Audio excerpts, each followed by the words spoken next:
Hello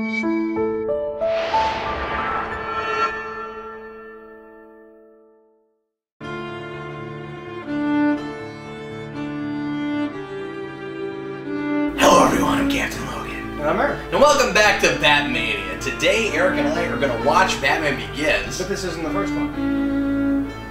What do you mean? It's not. It's Batman. We already watched Batman. This is Batman Begins, but we've already watched. Well, see, that's why I like that one of the big consummate modern reboots has the word "begins" in the title. I really like that. And in fact, the folks that walked out of this, and I've talked about this before, and were like, well, that doesn't match up with the first Batman movie. It's like, no, they were trying to tell you on the title, like, he's begin. It means you haven't seen this particular Batman. You know, this particular Batman before he's beginning. Yeah, but no. He's beginning into the '89 movie. But yes. No, this is not. No. See, they're clearly two entirely different worlds, Eric. Wait, what? But you see, this is not Batmania Begins. This is Batman. Wait, Batman Begins. Forever. When we have the footage, that's not a flashback to the Dark Knight. I thought they just used bad continuity. That's amazing that we blew it up. Well, how do you explain the Batman in BVS then? What do you think's going on there? Well, he's just an older Batman. Yeah, that's true. He's been through all this. Wow, that guy's been through a lot, hasn't he? Sure. And nobody even talks about the whole like dying thing, or what everyone perceived. Spoiler alert: people think Batman is dead in Dark Knight Rises. Anyway, so today we're gonna both watch Batman Begins, and Eric is going to talk about it. That is our plan today. We'll see how well this goes, because I think, honestly, like, I'm really excited about this, because I can just sit here and watch my favorite movie. Like, I'm kind of excited about it. However, I think it's going to be really hard, actually. I think it's going to be really tough, because Eric's going to do all the commentary, and I think it's going to be really difficult for me not to jump in. I think the one rule we should have is, if you, and I won't be elaborate, if there's something you're not sure about that you want to ask me about, maybe I can answer something, or give you a nod or a head shake or something, if you need confirmation. But other than that, I'm not going to provide any commentary this time. This would be the third time I've done a commentary on Batman Begins, and we've not done a quote-along commentary, and eventually I think it would be fun to do that, because I think I know this movie almost well enough for quote-along. And I wanted to do it for this one, but Eric was like, I haven't got to talk enough about this movie. And I don't know, I thought Begins would be a fun place to do a more silly exercise, like some of the weird things we did in Marvel Mania, and Eric was like, nah, I really want to get to talk about it. I was like, okay, so then we are going to do a silly exercise, but you get to do all the talking, and that's my plan. I don't know if I have that much to say, so we'll see. We'll see how it goes, and you've got to make it entertaining. It's all on you, buddy. It is all on you, so good luck. So I'm really looking forward to watching Batman Begins with the exclusive Geekvolution Eric commentary. And if you want to watch it along with us, which I really suggest you do this time, get out your DVD, your Blu-ray, however you want to watch it, get it past all the menus, get it to timestamp 0, and get ready to press play when I say now, which will probably be the last word you hear from me until the very end, unless there's something that Eric just absolutely insists I comment on. I'm going to insist you comment through the credits. Okay. Because that's going to be real rough. Yeah, we can do that. No, that's cool. That's fine. But yeah, this is going to be a lot of fun. Obviously, this is my favorite superhero movie of all time, and I get to just sit here and watch it. It's going to be great. All right, here we go. Are you ready? Yeah, I'm ready. No pressure, buddy. Yeah, no. Good luck. Here we go. Everybody, please press play. Are you sure you've seen this before? Yeah. After all that talk about 89? Okay. Everybody, please press play right now. This is probably a good place to work on my stand-up comedy routine. Yeah? What did one shepherd say to the other? Let's get the flock out of here.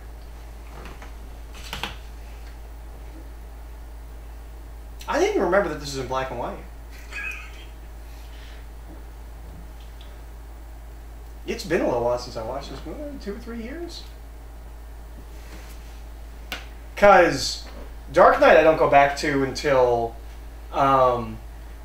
last year was the first time I watched it since Rises, but I'd watched this one once or twice. This is a really cool way to open the movie. With bats, making the bat symbol. This is a very, very creative choice. So I remember when this movie was coming out, it wasn't a sleeper hit, but it was like a movie that got buzz. like, I didn't know anybody that was like super excited for it until it came out and people started talking about it. And I remember watching like a documentary, one of those things on like HBO or something, where they were talking about the movie, and I'm pretty sure that in that little documentary thing they refer to Liam Neeson as Ra's al Ghul. And I think because my uncle at the time my uncle worked at the movie theater, and he was telling me about the movie because he'd gotten to see it early, and he said something about Liam Neeson. I was like, oh yeah, Ra's al Ghul, and he like gave me this look, and he's like, yeah, like how do you know that? But yeah, and this is I think year one's the first place we do that. The actual like falling through a hole. But I can't remember if that is or not.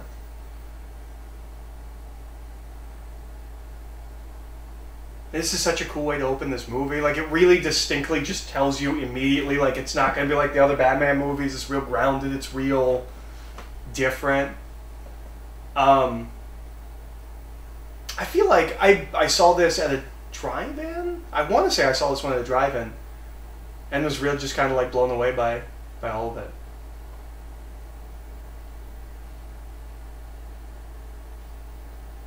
And that's one of my favorite lines that I try to work in a lot, and I've never been able to do it successfully. I'm never in a situation where I can say, can they kill me before breakfast? Or other things. I'm just never in a position where I can say, can I do this before breakfast?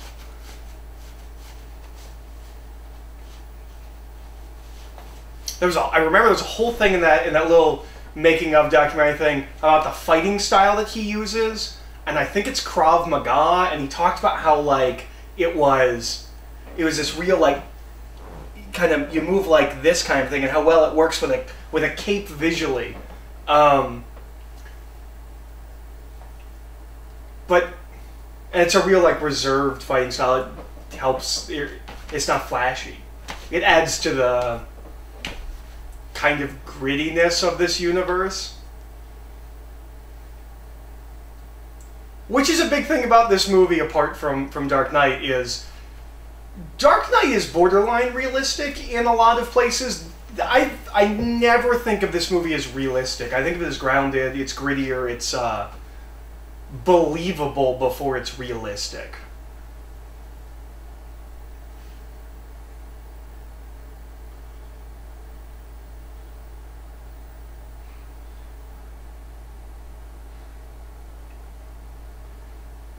This was originally a scene in Phantom Menace. It was how Qui-Gon was going to meet Anakin, and then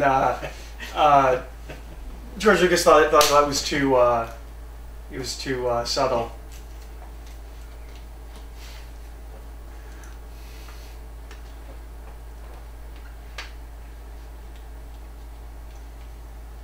And this is also a thing that I think. This movie, much like '89, I think is a perpetrator of a lot of things that people think they know from comics that are not actually accurate to comics. And there's a lot of that, I think, with '89. I think a lot of people thought the Joker killed Batman's parents after '89. The organic spiderweb, things like that. But Ra's al Ghul doesn't train Batman. And I don't think we've ever actually retroactively done that. But that's the thing that I think a lot of people came out of this movie and was like, yeah, Ra's al Ghul is one of the people that trained Batman. That's just a really cool thing that they came up with for this movie.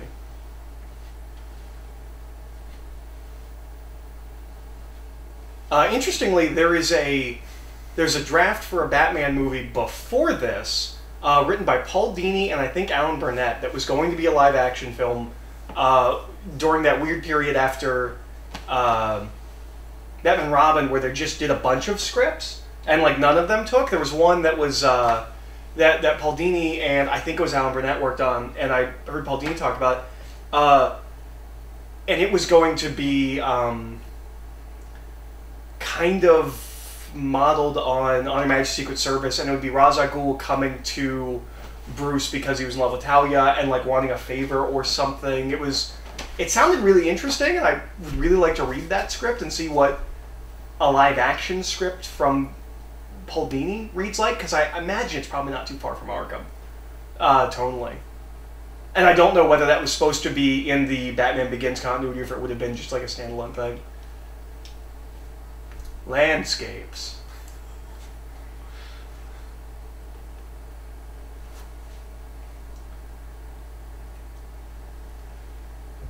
I don't know what all these flags are. Are they like a fallen nation? Like, why are there flags here? It's not like he brings a flag. It's not like that's a thing. Like everyone that has to go up the mountain has to put a flag in the ground. Like what? Why are there flags? Why are they there? It's real weird. You can always tell the League of Shadows coming because they put a bunch of flags in the ground for no reason. Well, there's the Valley of Flags. So the League of Shadows is somewhere around here.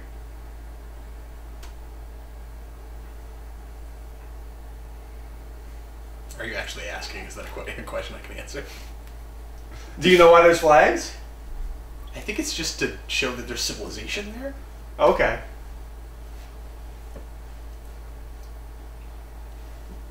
I'd never thought of it. I was like, why are there? There's just a bunch of flags. There's not like it's not like there's symbols on them. Like they're like representing like different nationalities or cities or anything. This is a really cool fact. I think this is one of the first times looking at like the behind the scenes special features where like it was the like CG enhanced, where like we shot part of something and then we CG'd the rest of it. That I was like really like, oh, I couldn't tell. Like it's really impressive. We do that a lot with period pieces now, where we shoot in locations that look as close as they can, then we just digitally make it look like the period. Zodiac's like that. It's amazing. Because you have no idea the CGI going on. There's so much CGI.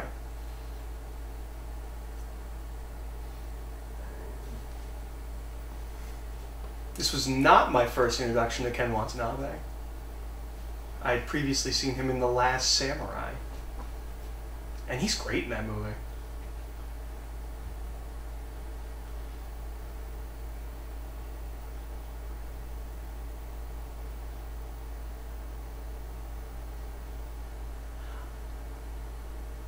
I forgot how linear it is before we start intercutting.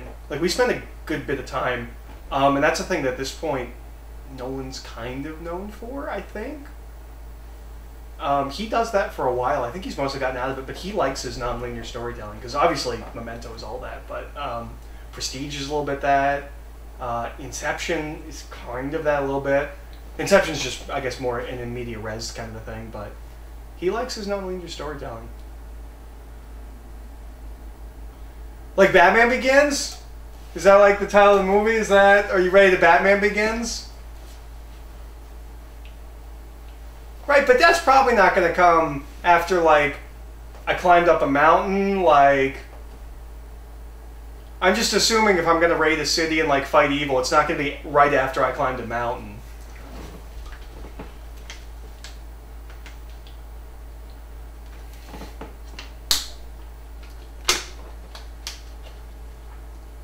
I want to know because they developed or they used a specific martial art for Bruce Wayne, or for Batman, which is the real tight one. If he just learned like one move from like Panther and Jiu-Jitsu for this one scene, or if he had to learn a little bit of each of those just for this one scene. Because he doesn't really use like a mixed martial arts kind of thing. It's primarily one style. Car keys. Twisty bulbs.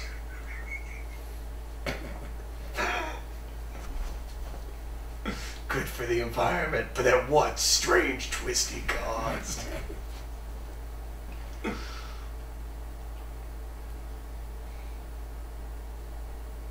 It's probably really helpful to have a dad that's a doctor.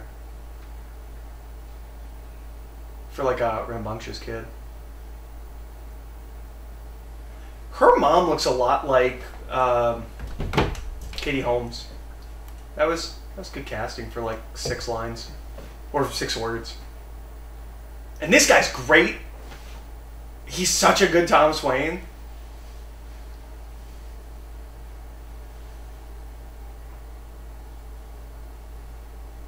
And I've seen another thing since then. I'm like, oh, it's Thomas Wayne.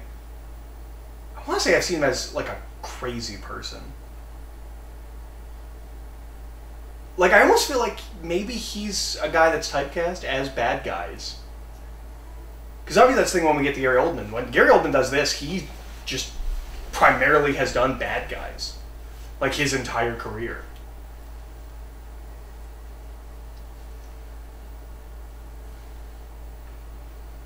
Here's that train that isn't going to appear in the next 2 movies.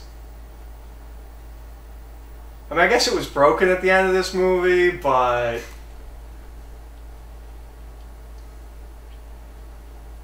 And I forget what city this is. Cause Dark Knight is Chicago. Yes, Chicago? Dark Knight Chicago. Rises is Pittsburgh and New York. I don't remember. Okay, I'm gonna take this as a question. Okay. This is not a city.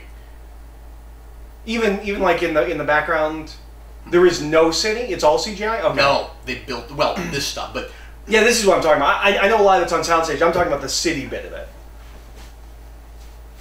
But it's not location. Okay, so it's just okay. It's entirely created. Okay. It looks good. Pretty sure.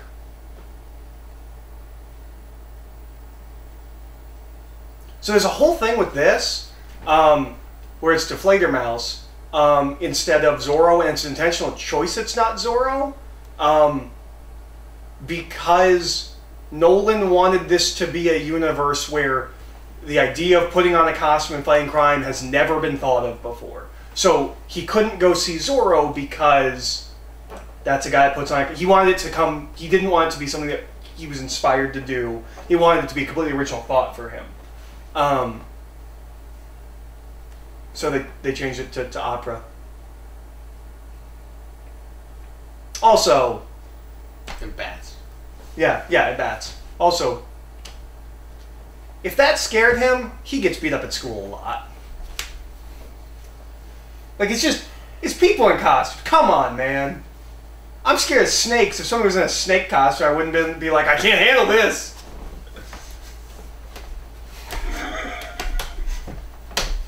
I understand it's thematically relevant.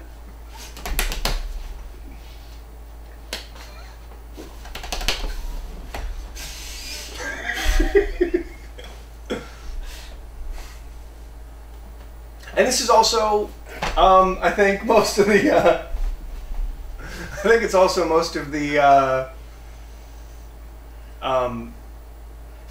mainstream audience's introduction to the idea of Joe Chill. And I knew people that complained about that after this movie, being like, I don't like that it was just some random thug. The Joker kills Batman's parents. They did it wrong.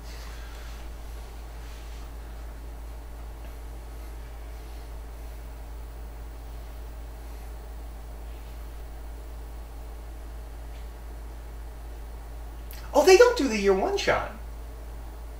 They don't shoot it from overhead. They shoot it... That's interesting.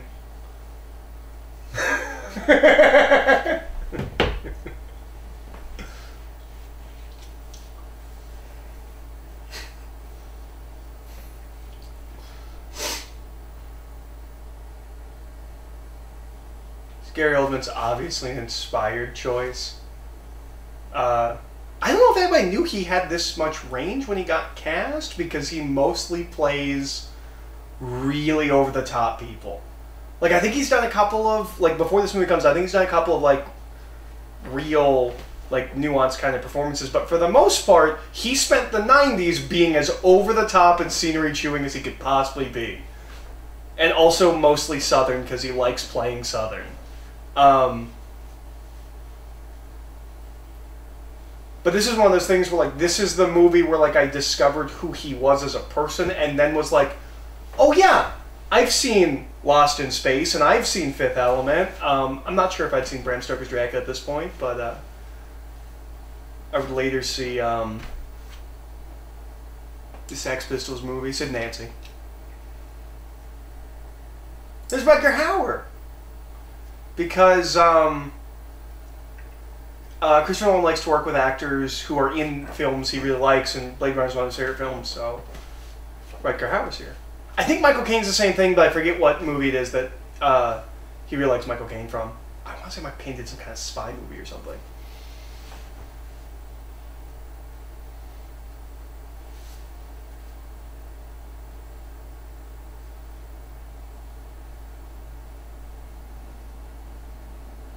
If my parents didn't die, it wouldn't be raining. It's only raining because my parents died. The world's crying for them. That's how important my parents are. No, it was your dad leaving out the side of the building. Leave through the front like a normal person. You are literally in no way at fault. You didn't choose to go out the side door.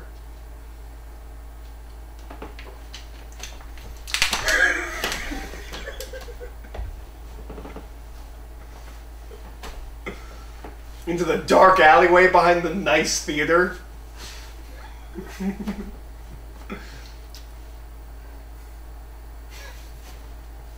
We're at the rich theater. This is where all the rich people are. It's opera. But yeah, there's a real sketchy alleyway right behind it.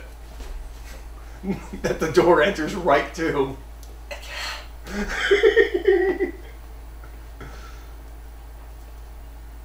Man, they sold a bunch of these swords. These like ninja swords as if Batman uses them and had like the bat symbol on the sword. Batman doesn't use the sword. Jason's got one. No? That's custom. Oh, okay. Well, I know that they did sell that sword, or a sword like it. Did they? Yeah. And they wouldn't have not put the bat symbol on it because that's how you merchandise.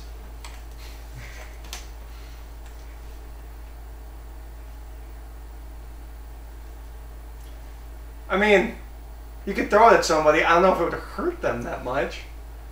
Just kind of.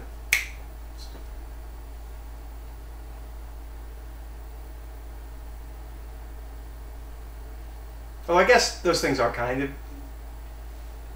There's a thing that the Shadow has where he has like a special kind of. I told you. It's on the handle, not the blade. It's on the blade on Jason's. But the Shadow is a thing where he has like a certain kind of powder he puts on one finger and one on the other, and he snaps, makes just a big flash as like a distraction. And people have tried to do that and blown their fingers off.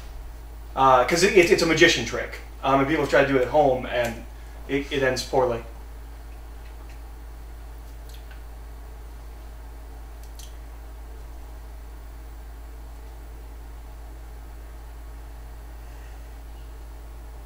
I remember the toys for this were kind of in between the like kids toy, adult toy thing.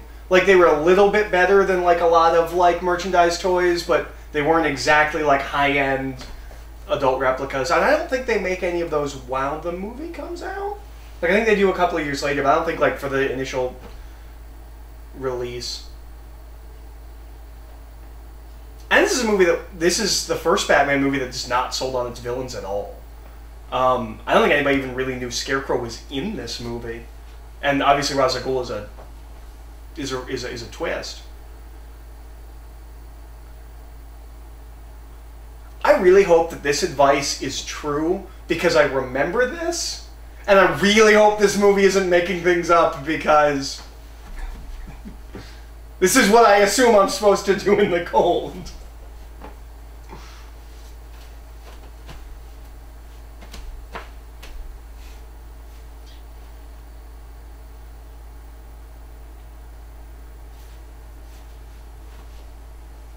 And that she hadn't run off with a crazy monster man.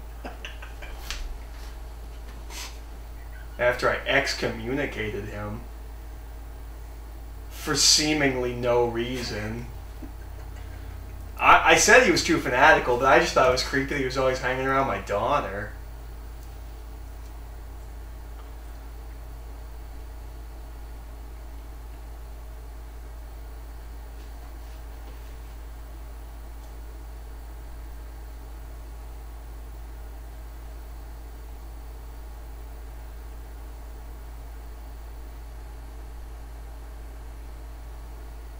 Luckily, I have a story that involves vengeance for just this conversation.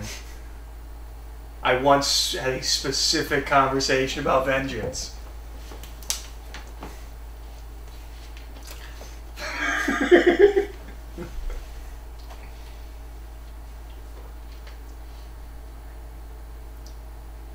Yeah, you totally look 10 years younger.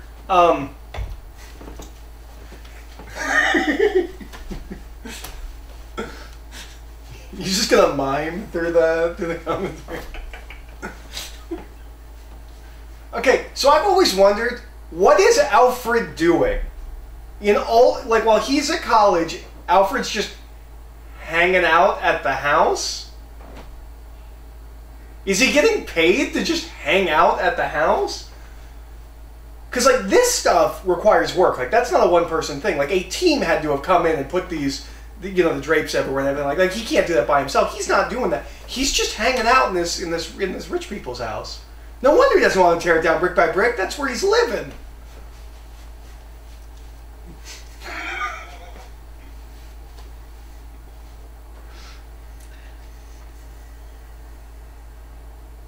Except for in Dark Knight Rises, where I'm totally going to give up on you.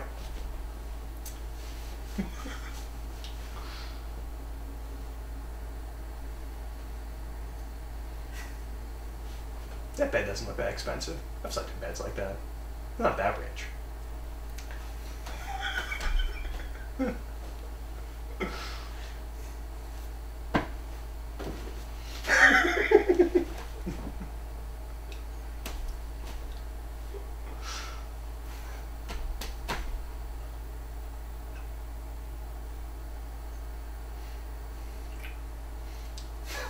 I'll strike fear into them, Father.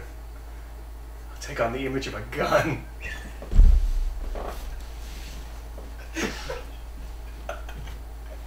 Did you ever read the, you can just nod for this. Have you ever read the first appearance of Scarecrow? Okay, so the first appearance of Scarecrow is, he's a teacher at a college. He's a psychology teacher, and he demonstrates fear by shooting a gun I think it's at a student and there's no bullet in there or something like that. It's been retold a couple of times. But then his brain goes, oh, I understand the complexities of fear. People are afraid of guns. And then he runs around and holds guns at people. It's like, you fear this gun, therefore you'll give me your money.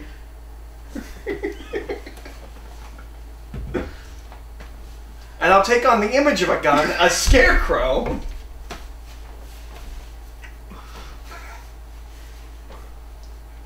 It's a real dumb origin story. Scarecrow's gotten a lot of origin stories because there's never been a particularly good one. I mean, I like there's a 2-issue miniseries, it's Scarecrow Year One that Bruce Jones did, and I like that one quite a bit. But other than that, there's never been a great. That one's just he had a crazy grandmother.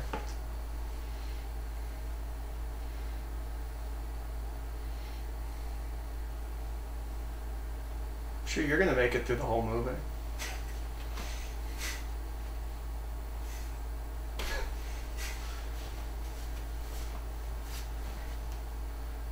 Yeah, but isn't that what you'd say if you didn't feel it?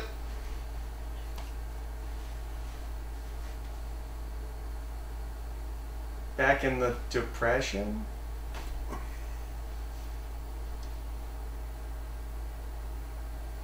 You can't keep blaming pre-World War II for your problems.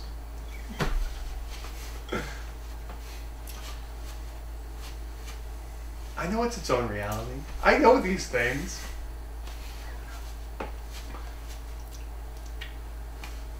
But you can't say anything, so I'm just gonna keep making jokes.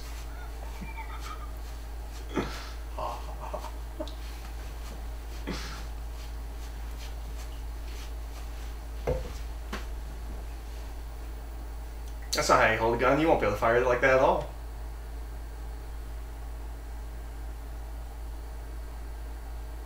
She just falls. I'm pretty sure this exact scene is in something. Like a comic. Like, I'm pretty sure this exact scene is, like, lifted from a comic, but I don't know which one. That might be The Man Who Falls, or it might be Year 2? I'm not sure.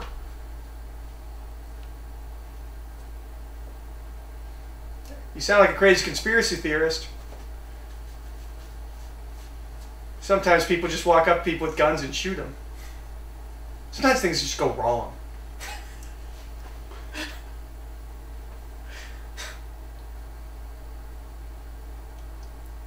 You're not wrong. This has always been weird to me. There's just like an entire city underneath of the city.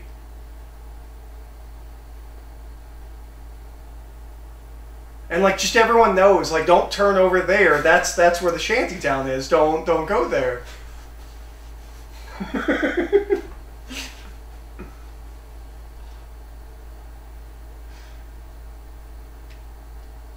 And this was always cut in a way that when I was younger, I thought this was still in like the underground shantytown.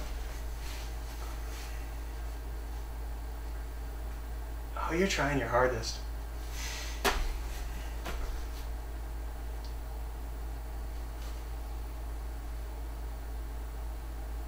My parents were doing good things. They were good people doing things, and they got shot. What's your witty comeback to that?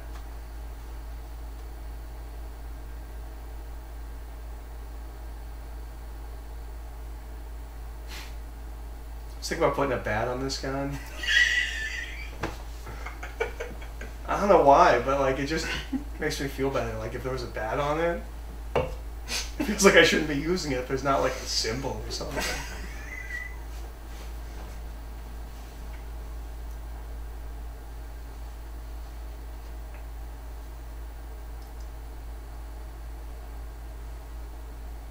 So where are you right now?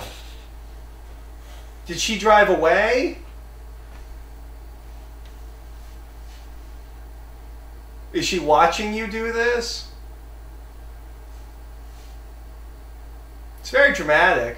Oh, you walked away and then back and the time of day changed. It's almost like that scene was supposed to be somewhere else in the movie and they put it in. So I remember before this came out on DVD, there was a website that had like a couple of scenes from the movie on it, and this was one of the scenes. Because that was back when you actually had to like wait for movies to come out on DVD. And like I was so excited for this movie to come out on DVD. I watched this scene like 3 times. It's not even like a cool like action scene, it's just I watched this scene 3 times. And I was like, yeah, I remember really liking this movie. I can't wait to watch this scene with the rest of the movie.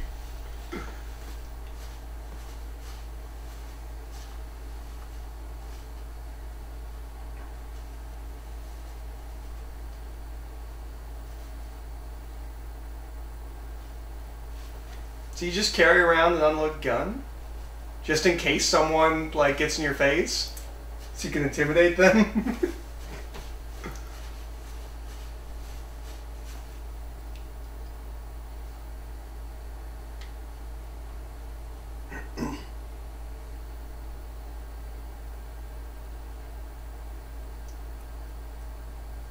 And I shall go 1,000 miles.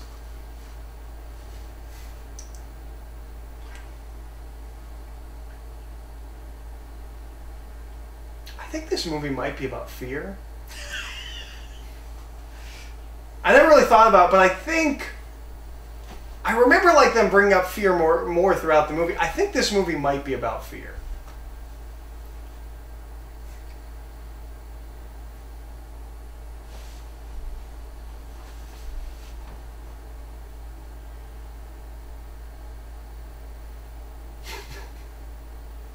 I've always liked that delivery. Like it's like a comedian worried that you don't get the joke. He's like, he begged.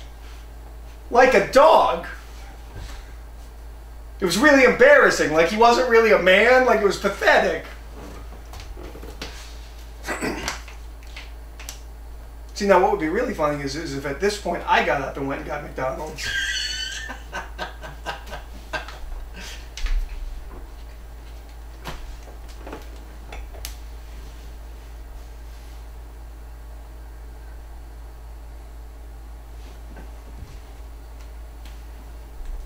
I'm pretty sure David Goyer wrote this line.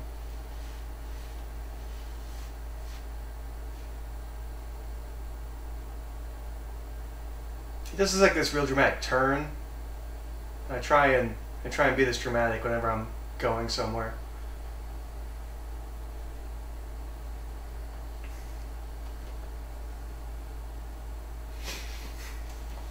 I'm not going. I would have to walk there. Like, I would miss a lot of this movie.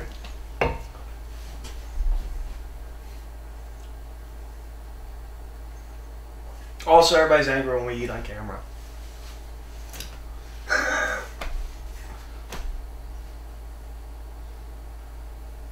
So this is a thing that, like, I never questioned when I was younger, and, like, doesn't actually make sense in the real... It's one of those things where, like, it's written for a teenager. It's, like, written with, like, kid logic of, like, oh, he didn't do anything wrong. He stole his own stuff. Embezzlement's a thing. Like, stealing your own things is not any less bad. I mean, you know what I mean? Like they kick it like, no, it's totally cool because it's his company stuff. But that's not how that works.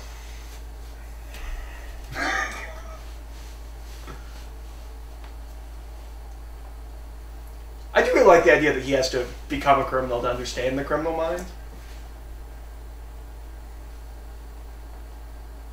And that seeing that, like, not all crimes are equal, and stealing for food is, or is stealing for like hunger and like need to eat is different than.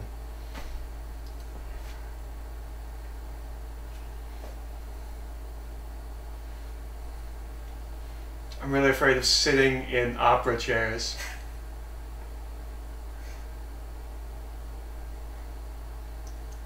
But none of them are afraid. So I'm not really basking the fear of other men now, am I? I also want to believe this scene plays fair, but I don't know if it does. I want to believe if I pay really close attention, I can keep track of him. Because, like, he's right there, but then I feel like when it cuts, sometimes he's not actually there. But I want to believe that, like, if I really paid attention, I would be able to follow him through all this.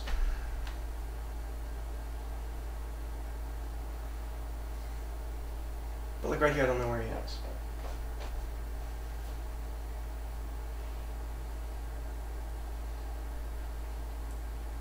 And I'm not complaining about how this is shot. It's really cool, but it would be really cool if this was a oneer. And theoretically, they just kept redoing this. I think that'd be really cool.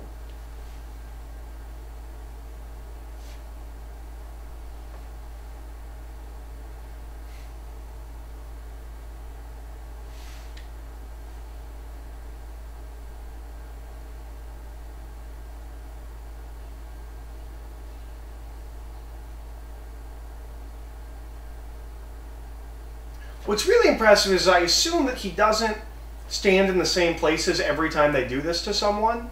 So, like, not only do you have to, like, choreograph your moves, but you have to be ready to adjust for when he moves next to you. Because he's not always going to move next to the same people, so, like, that can't be part of your choreography. You have to a little bit of improv with your choreography.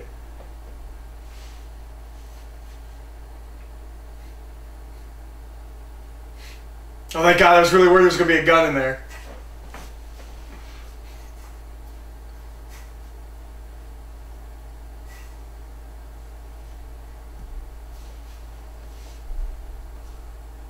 You know, it's interesting because we had a conversation, a different commentary, where we talked about the bat thing, and I read the scene as him overcoming his fear, and you read it as him just kind of like dealing with it, and that he's still afraid of bats, and I don't think he's still afraid of bats. And we said we were going to talk about it, but now we can't.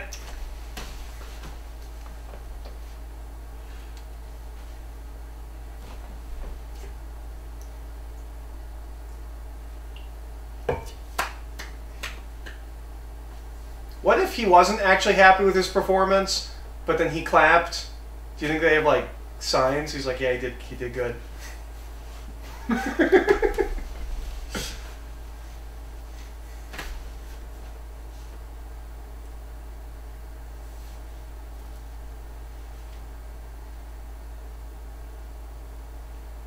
Now, obviously, the biggest gimmick, I think, with this whole movie, and we do this with everything where we do something like this, is you join up and you are instantly the best member.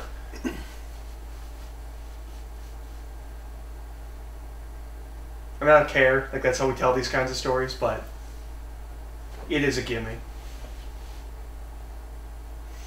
That guy right there, he's angry about it, though. That guy right in the back, he's like, I've been here for 3 years. This guy just walks in, he's going to lead us. I wanted to lead us. Maybe I can be strategically placed to strike out the heart of Gotham.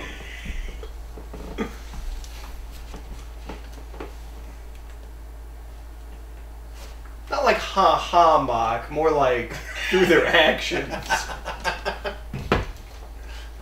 I don't think criminals like sit around like laughing like, ha, laws.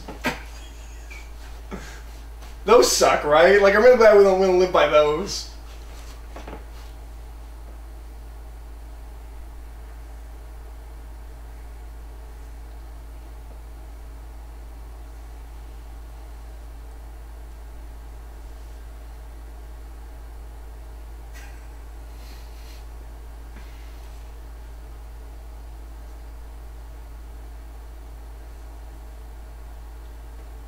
I just kind of want Nabi was in more things. He's not in enough things.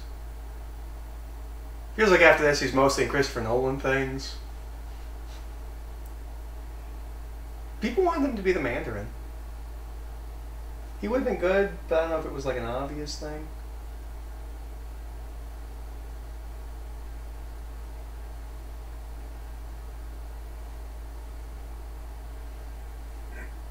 How? By jumping from rooftop to rooftop, punching them with your fists? How are you gonna... How are they even gonna get caught by the cops? You gonna tie them up? Like, yeah, I'll hold up in court. You gonna walk around looking for crime, hoping it happens around you? Like, did you think through this? Before you burn my whole house down? I lived there, and you burned it down.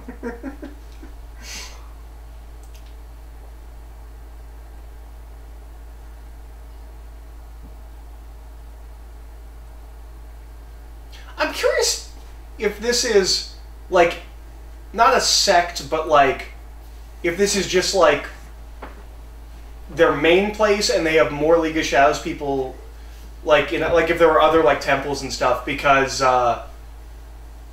it's just like 30 guys, and like that's impressive, but I don't think 30 guys could take down Rome. Like, I've always imagined it had to be bigger than this, especially because when we get to Gotham, they've like infiltrated on every level.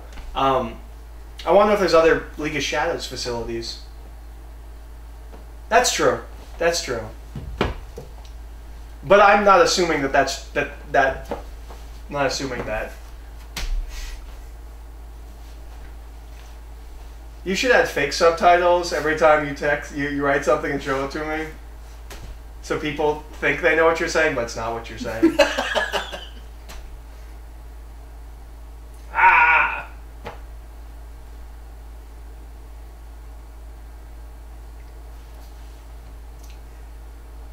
I want to believe there's... Because I was really too young, and I don't think I remembered Ra's al Ghul that much from the cartoons. I'm not even sure I put together that Ra's al Ghul and Ra's al Ghul from the cartoon were the same character, because I don't know if I knew that when I saw this, because this is 05, so I'm 14, I'm just starting to get into comics. I don't know if I really knew who Ra's al Ghul was.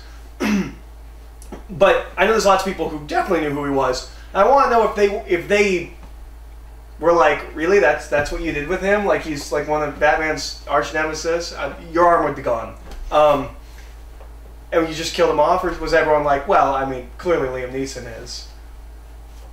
He also has a goatee.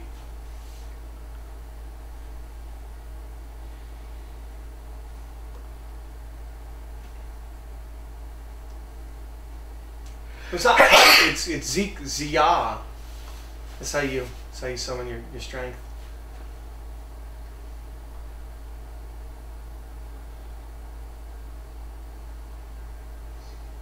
So did you just like murder all the people up at the top of the mountain?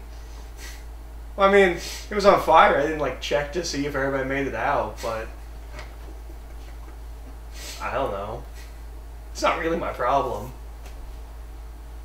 They were ninjas.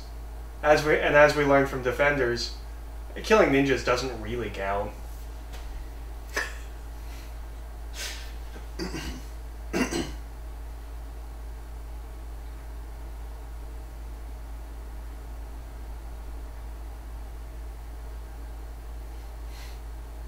To stop crime entirely.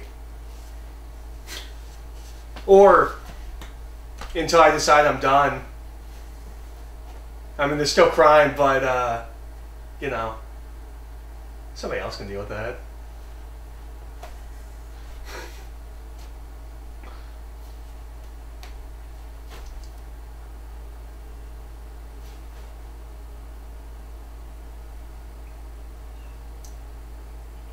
I think this is a really interesting take on the idea, because that's a very post 9/11 idea. Like a lot of movies talk about the in the couple of years after 9/11, a lot of movies talk about the idea that Constantine talks about too, that people only truly become like kind of altruistic after tragedy. It's in tragedy that we all unite and come together.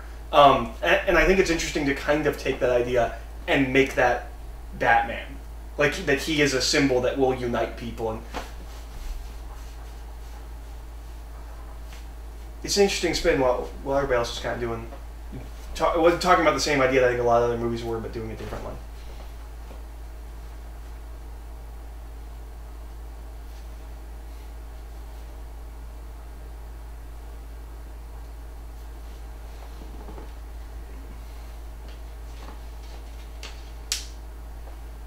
He's selling all your stuff to some company called Tyrell. I don't think that's going to amount to anything.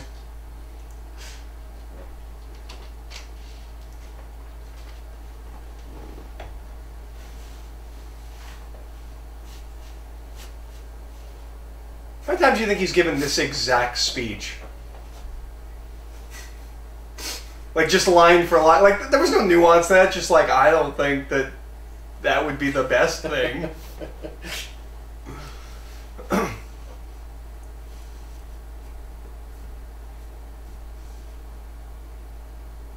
like his glasses.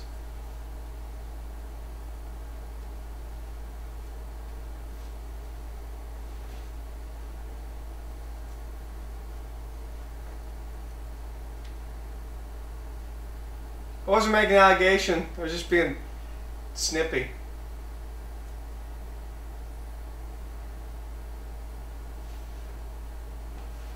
So in the original draft for this movie, she's actually two characters. She's Harvey Dent and Rachel Dawes. And they wrote Harvey Dent out. I kind of think it would be cool if Harvey Dent was in this movie and it kind of went through. But then Rachel has nothing to do. Or I believe that's what they said was like, well, she's just the love interest. Is that a gun?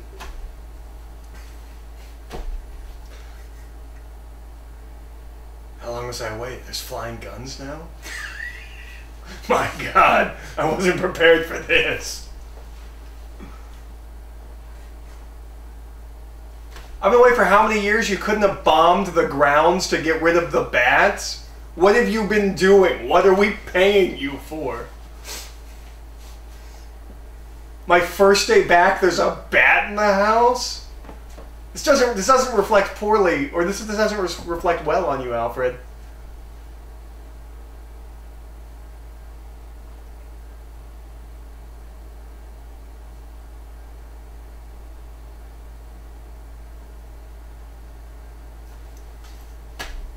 I think guns dwell in caves.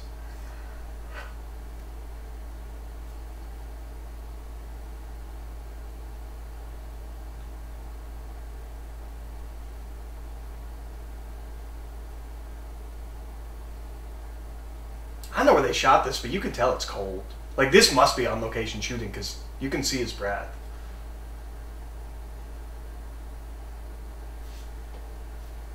No? It's a set?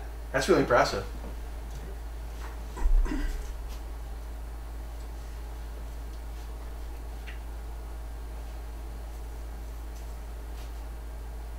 Now, as has been pointed out by many people, I believe, including Grant Morrison, the idea of a realistic Batman having a Batcave is dumb because of the bat droppings being toxic to people.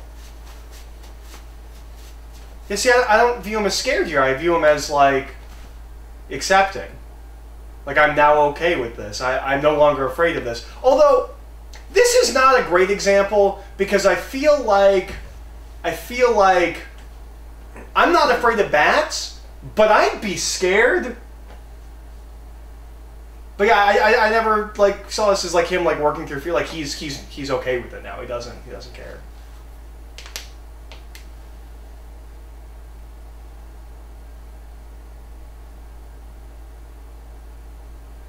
We have this conversation every week, Carmine.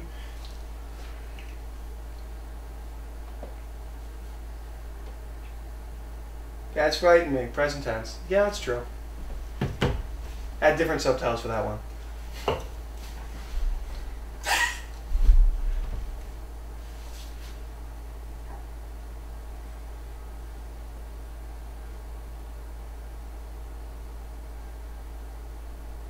It's always a girl at the DA's office, or a crusading reporter, or some history-making crusader for justice. The way that we get along with our lives is we do not deal with them.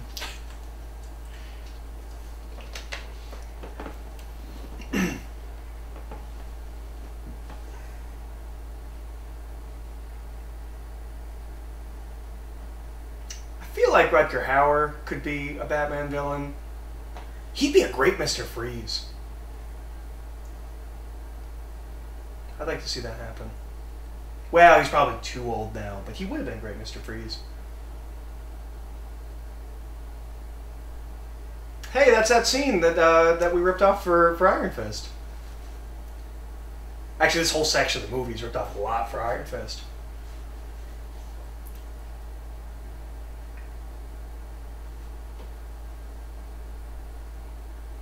That's true. That's true.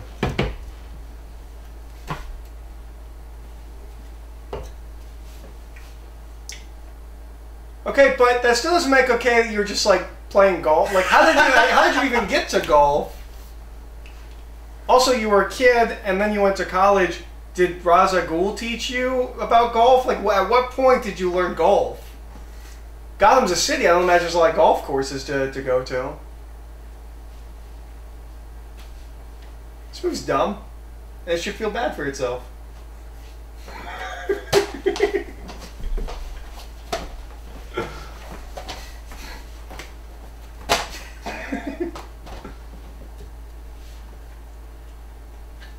So this is really interesting because this is one of those things where I think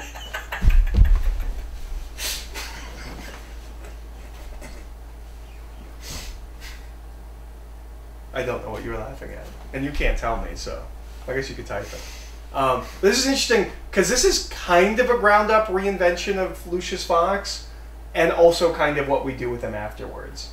Like, Lucius is not like a super major character. He's just kind of the guy that runs Wayne Enterprises day to day and sometimes gets kidnapped. But the idea of making him Q was a really kind of inspiring choice. And Morgan Freeman was more impressive in 2005 when we got him for this. Now he's in every movie that's released in film or in theaters. I know you're thinking of movies.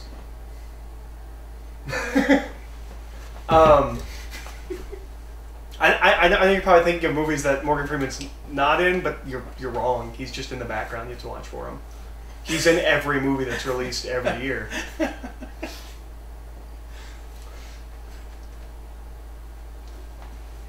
He just likes being on sets. I don't know, it's weird.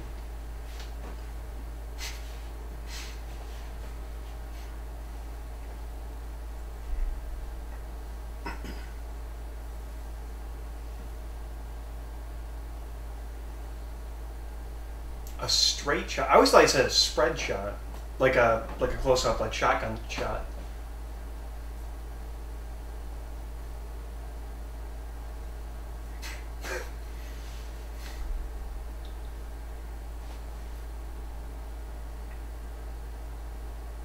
He's not lying when he says that.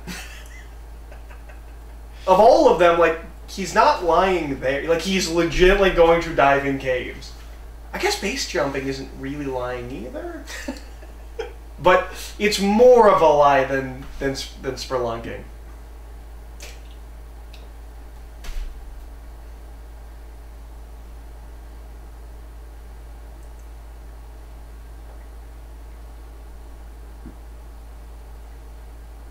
Thinking maybe like a giant computer, like right over here. Oh, and this is weird. Because we're told that this is used for the Underground Railroad.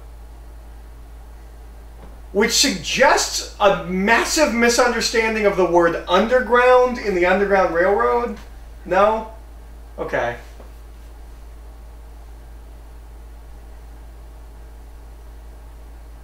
Like, I guess he just hid them there. I will interject here. That's in the comics.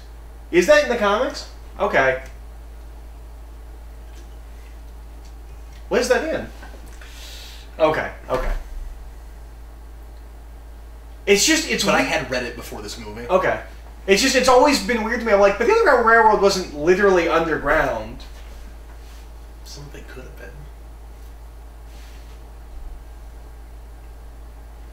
And this has always baffled me. How does the paint make the things go away? Especially these bits.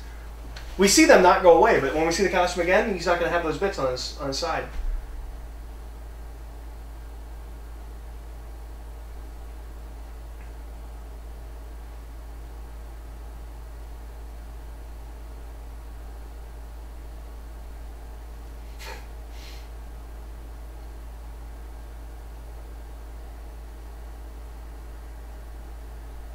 Hey, can I have one of your ear things? Your cat ear things? We see it in the drawing. Like, that is what they look like. I don't know what they're for.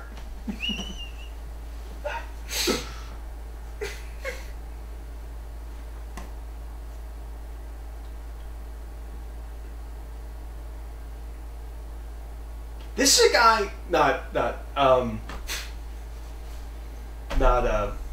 this guy. This is a guy that, like, all of a sudden, like, after I saw this movie, like, he's in everything. Like, he just keeps popping up in things. I keep seeing him in things. Like, both released before this movie and that, like, he's in a lot of stuff. He's a good character actor. This obviously is a complete reinvention of Flass from the comics. Flass is a big bruiser guy who beats up Commissioner Gordon and everything he's done. He's essentially, what's his name from 89? Is it accurate? It's accurate.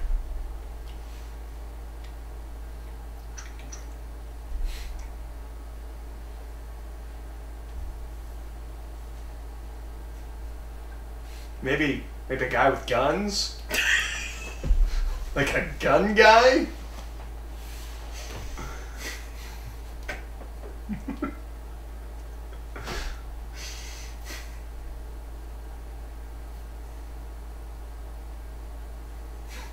With guns. Have you ever thought about using your gun?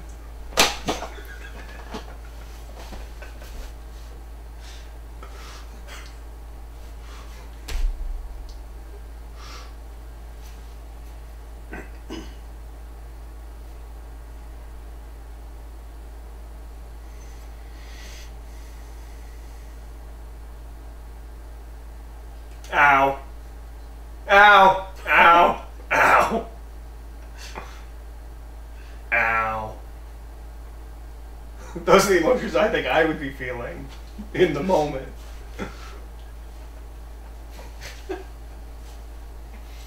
With a gun.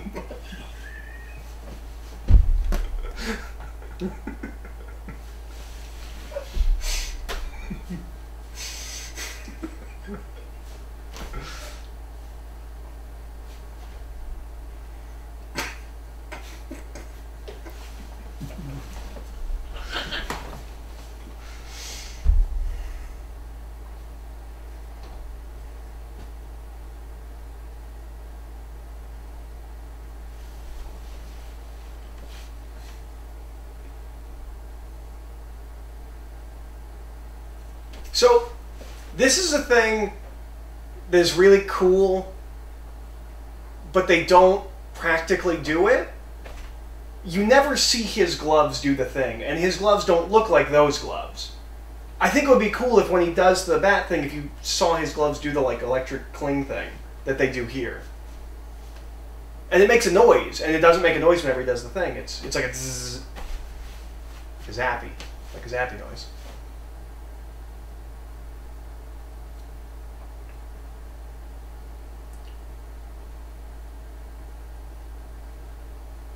What are you laughing at? Because you're not laughing at, you wouldn't be interested in that. What are you laughing at? I want to hear the joke. I want to know what's funny.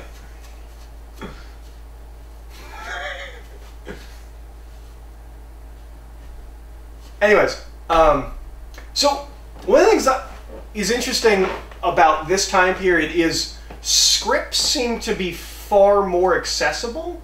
Because there's a couple of movie scripts I had before the movie. I had the script for The Incredible Hulk before the movie came out. I had a script for Sherlock Holmes before the movie came out. It was just like a thing, like people traded scripts online. And they seem to be way easier to get than they are now.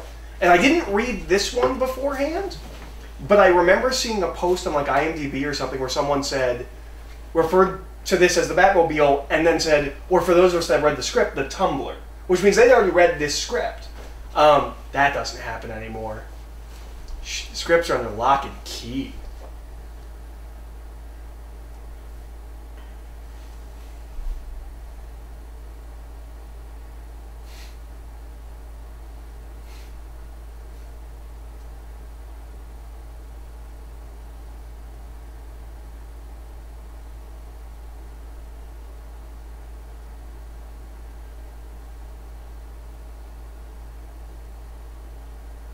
Sometimes twice. No, the guy in the last block got me! I don't have anything.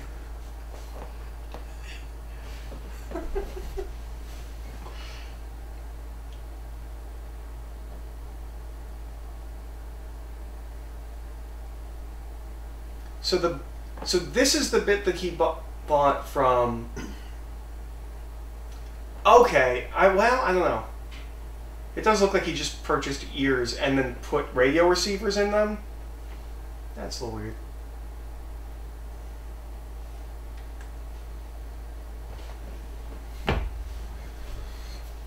That shoots out like a gun.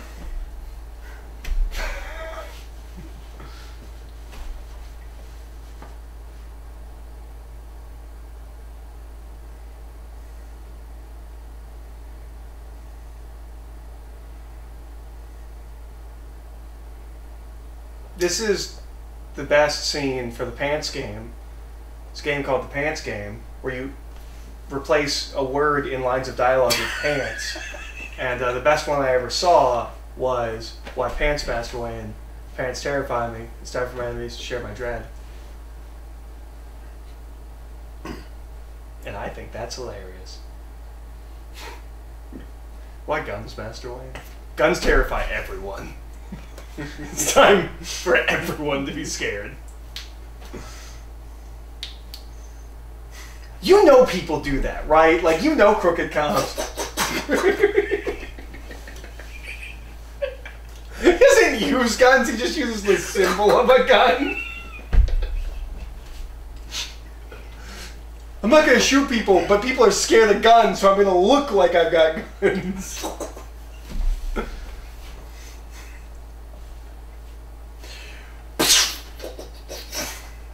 Did you hear that, like, whir and then a scream?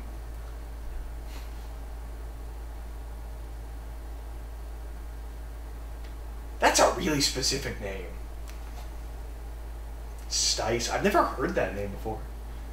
Like, outside of this movie. I bet you it's a last name. It's probably a last name. I'll call it Stice.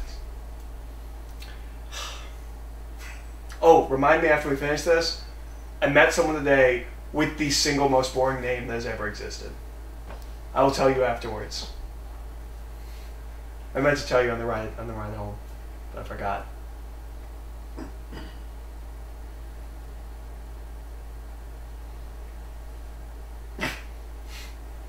Looks like a big gun.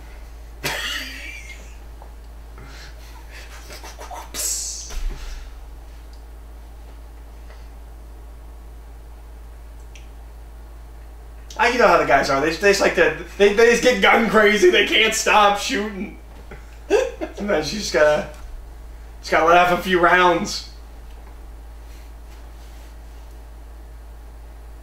You were gone for like 6 seconds. How do you know any more now than you did 6 seconds ago?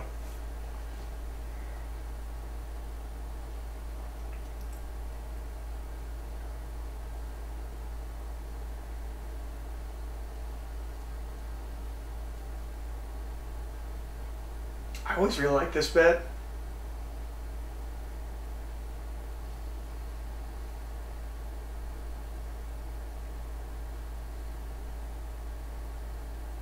I feel like this sense of humor is kind of lost in Dark Knight or in Rises. Like, not the movie, I mean Batman having kind of a sense of humor.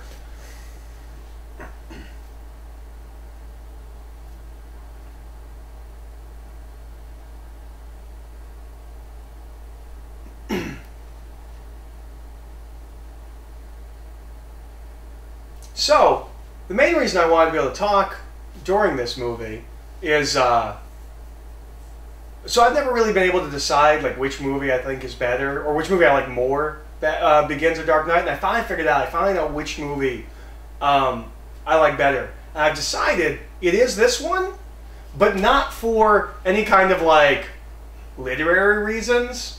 I think of all of the films that have had Batman, this is the closest to what I think a Batman movie should be. I like Dark Knight, it's really good, but this is what a Batman movie should feel like. And maybe in a perfect world it'd be a little bit more heightened than this, a little bit more comic booky, but like this is what I think when I think of a Batman movie, this is what it should be. And when I saw this in the theaters, like I was so excited because like it's what I felt like a Batman movie should be. And Dark Knight's a great movie, but I don't think it's as good at being a Batman movie as this one is. Like this one's almost perfect.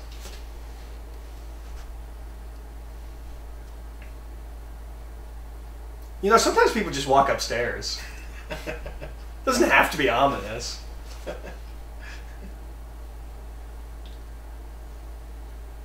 Ah, that joke's dumb. That one's kind of funny.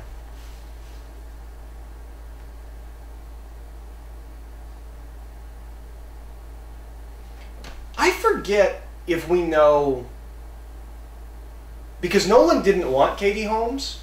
She was like a studio mandate because it was a movie with a lot of like unknowns and stuff. They wanted like a known cute girl for their movie. I want to say at some point I read somewhere who Nolan wanted, but I can't remember. Because it definitely wasn't Katie Holmes. But I don't think it was like Maggie Gyllenhaal. I don't think it's like, oh yeah, I got the girl I originally wanted. I think it was somebody else.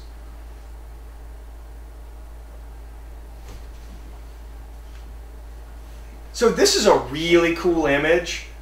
And it's a really cool origin for the bat signal. And one of the few times I think we do like the prequel thing, and it's not dumb. It's like, and that's where the bat signal comes from. It looks like a big triangle. Is that a gun? But he would be screaming in agony, right? Like, how hot is that light? Like, that would burn a lot. It's just...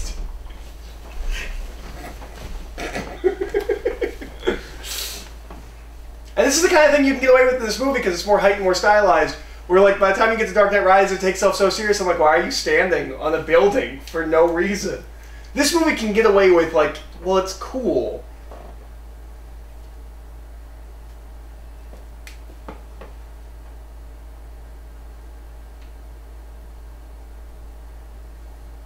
I think we can all agree that that's the least likely situation.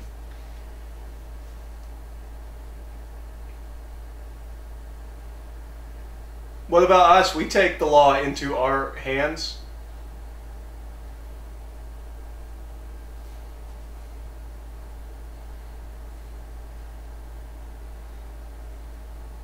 Maybe it's just driving by. stopping to see. He heard some gunfire. He stopped. He was a concerned citizen. He stopped by to see what was going on.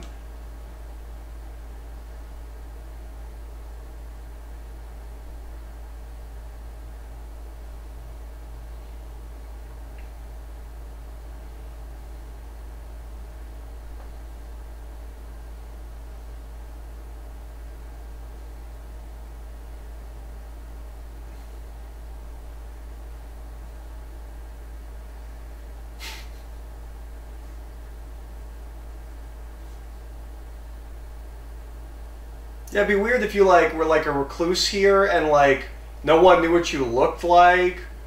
Like people would immediately think you're Batman. That would be really dumb. That would be like the worst thing you could do. Hold parties where you screw with women by telling them that you don't know who you are. I'd just put like a giant bullseye on your head. Like everyone would know it's you.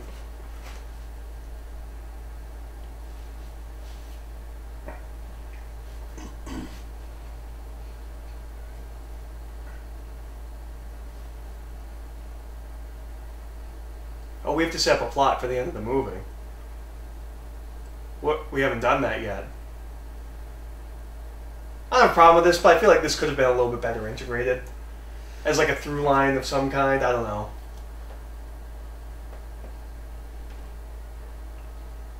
And this is also the kind of thing, this is always my big thing, where like people, after Dark Knight, when people talk about like what villains could you do, and it was like, well you can't do Mr. Freeze, that's not realistic enough. You can do Mr. Freeze in a world where a microwave emitter exists. I think the universe that this movie promises at the end of it would never go supernatural, but could go to some science fiction-y places. And I also think that the universe that this movie promises we don't ever actually get. This is, in some ways, a situation of, you get to the end of this movie, it's like, and now he's Batman. Then you get to the end of the next movie, it's like, and now he's Batman. Then you get to the next movie, it's like, well, he stopped that a long time ago. But I don't know, like I'm not gonna dog on Dark Knight. Dark Knight's a great movie. I love Dark Knight. There is a promise here that I don't think is ever fully carried out.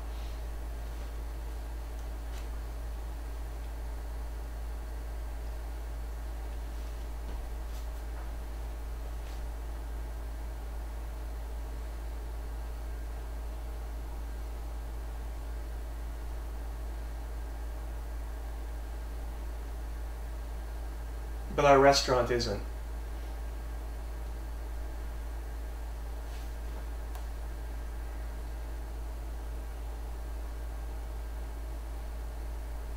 Who did he write it out to? Did he write it out to the restaurant?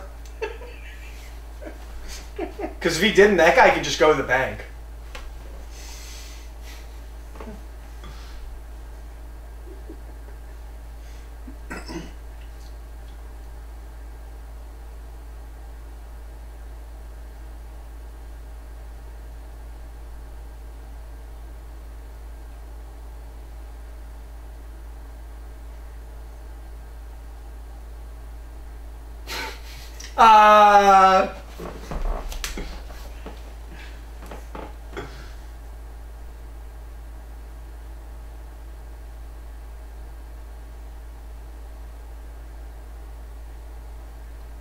I really like this scene because this is the... I don't know if we ever really got this outside of like Superman, where it's you have to put on a show when you're not in costume. And then trying to be like, no, you don't understand, I'm not really like this. I'm like really into guns and stuff.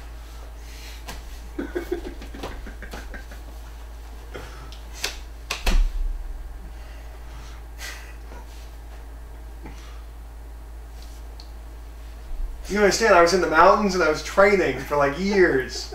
You don't even know what I went through.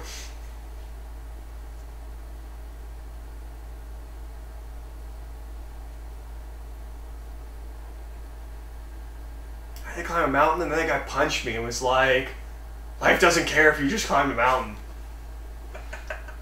He was right. Life doesn't care if you just climb the mountain.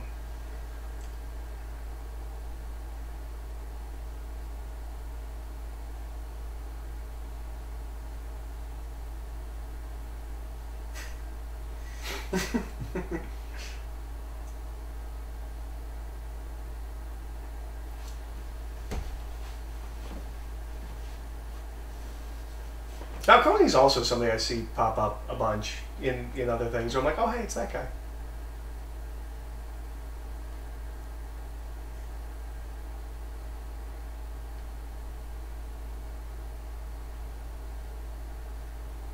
Those aren't secrets. They're pretty open about that.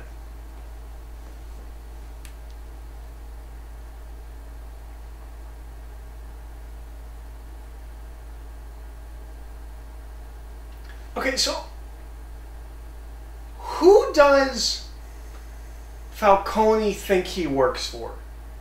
Like, is Ra's al Ghul a name in the criminal? Like, what do they think Ra's al Ghul does? Because it's a big deal. But I don't get the impression like everybody knows who he is, or like what the League of Shadows is. I mean, it's the League of Shadows.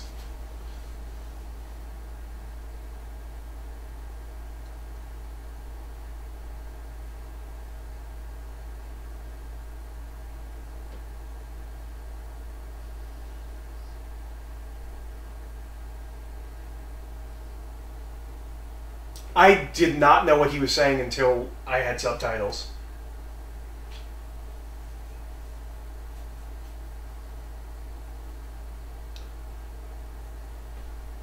See, it's weird because you went in and like things were normal and they just started screaming.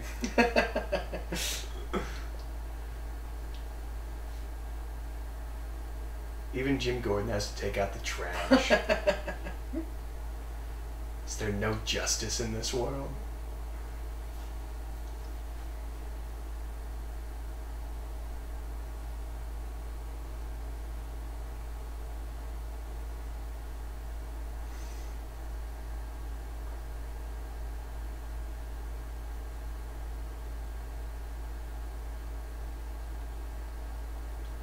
I always thought he said Harvey. Harvey Moonlights is a low-level enforcer. But his name's not Harvey Flass, so I guess that would never make sense. Or I always assumed his first name was Harvey because I thought he said Harvey Moonlights is a low-level enforcer.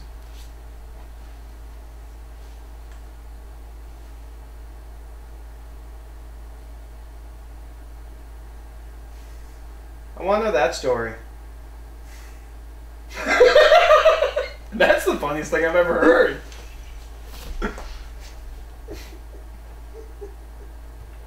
Do you know about the chair thing that Tom King has talked about with Batman?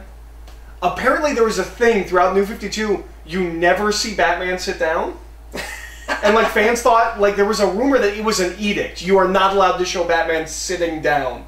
He is to be at his computer or standing. And so he wrote in scenes where you see Batman sit down.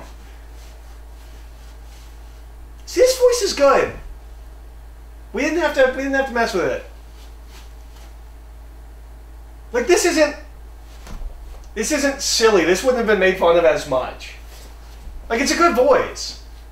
I mean, it's a little silly in the same way any voice is kind of silly when you're putting on a voice, but it's just a good voice.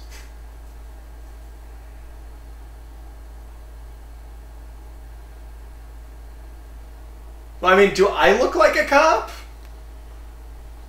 I don't look like I could chase down a criminal.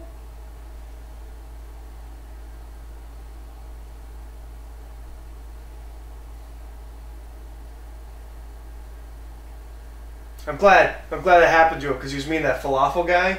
I'd forgotten all of the other things he did in the movie, but I remembered that he was meeting that falafel guy, and I'm glad this guy's comeuppance.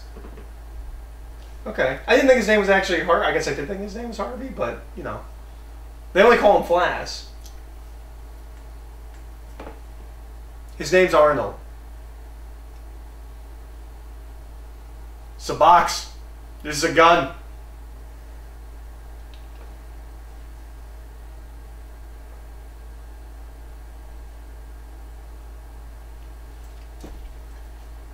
So, is the Narrows, like, kind of what the shantytown grew into?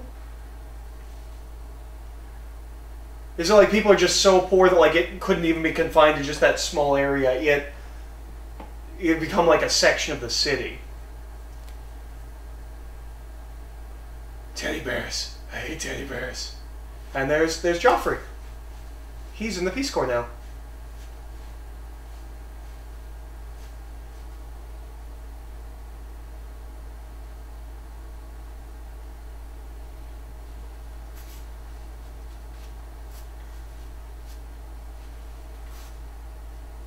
Then he takes it to school and the kids are like, "Nuh-uh, Batman wouldn't put a bat on his gadgets. That'd be dumb. You just did that so we think it's a big gun.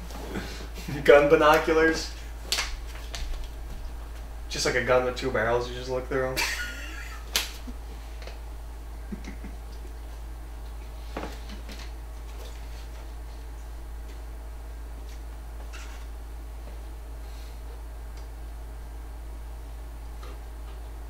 Throwing kerosene, throwing kerosene.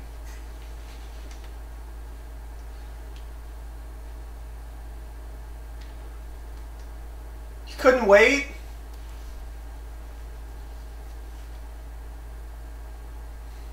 That guy's gonna come back as glass face. Yeah, that's gonna help. As someone that uses lighters, I've never used a lighter for light. He's also got maggots on his face. He's not afraid of maggots. I have a friend whose mom cannot watch this scene because she's afraid of bats. Ha! I get it, because you lit me on fire. Oh no, I'm on fire!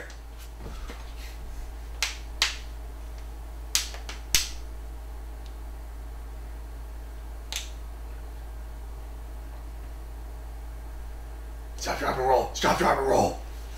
I just have to remember what I was told. I have to remember my training.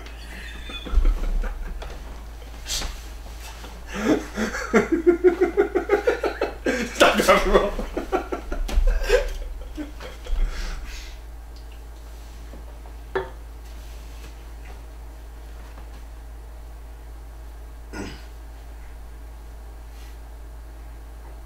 I'm convinced that the College Humor Batman series exists because of this scene.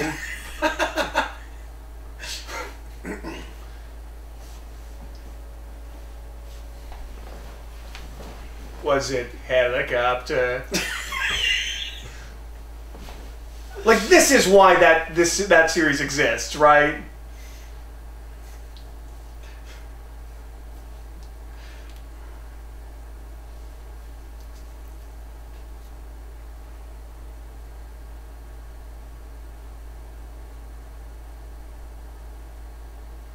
Usually it's caused by like some kind of disbalance or like an obstacle in your way that you didn't expect and it knocks you down. Oh, you were being metaphorical, I see. That feels like a pretty easy like script thing. Like we didn't mention it before. Oh, it's your birthday, so there can be a party. It just kind of comes out of nowhere. It's never mentioned. That feels more like 90s superhero to me than like post this movie. Like we won't do stuff like that after this, I don't think, as much. Or like in Spider-Man, we're like, it's Thanksgiving now. It's Halloween for this one scene so the villains can sneak into Wayne Manor. Like that feels more like more like that. I said that yesterday. At work. I don't even remember what the context was. But I was like, you know how it is. Hanging out, looking for kicks, pass around the weaponized hallucinogens.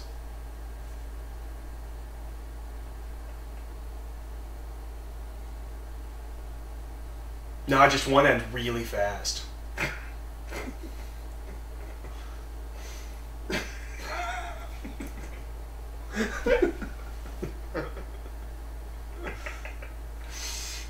That's convenient because that's exactly where he is.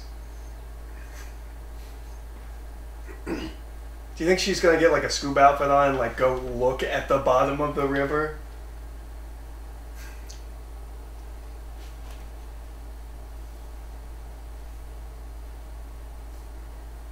Is he okay? Should I send a card?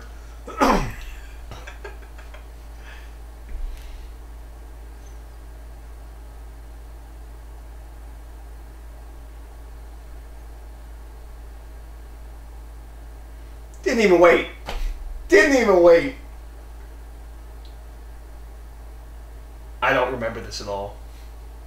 Why did she give me a rock?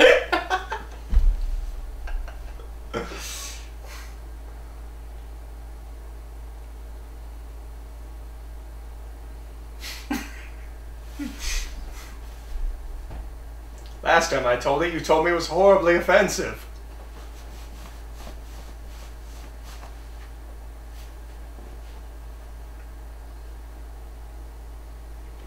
He doesn't have to go this fast, it's just really cool. Also, it lands so gracefully for the speed it's going. Like, you would expect it would, like... He doesn't slow it. It just kind of... Because he's doing it manually. It's not like there's a mechanism.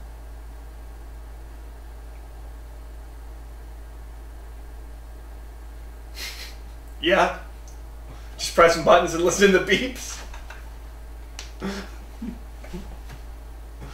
Wait, listen to this. See? And this one's... It's weird, right?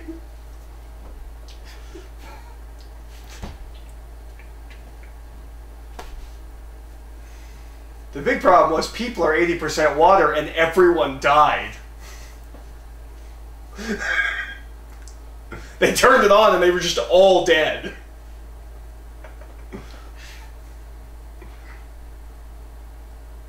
I don't lose things. I just don't know where it is.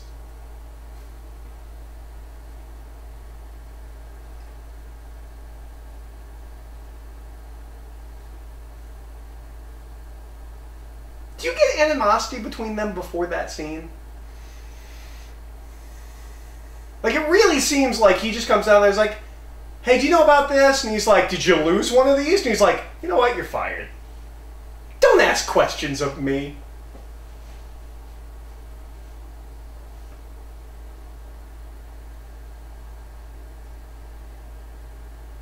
It's exactly the same as what you said about Zaz.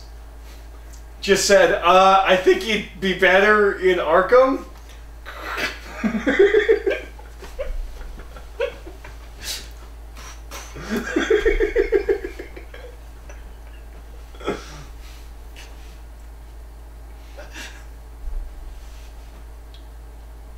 So this is a thing, because I get the impression that he's doing this with all of his patients. He's doing like the Scarecrow mask thing. You'd think they would all be saying Scarecrow, not just him.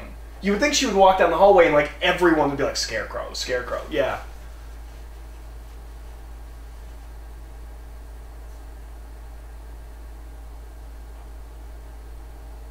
I always think this is weird, that she's like repulsed by his fascination with the mind.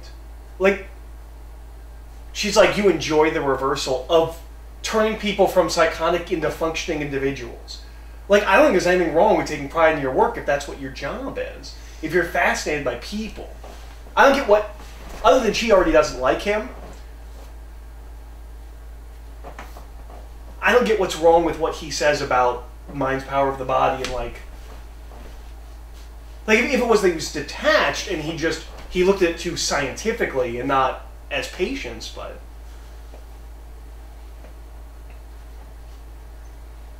Well, this looks like a meth lab.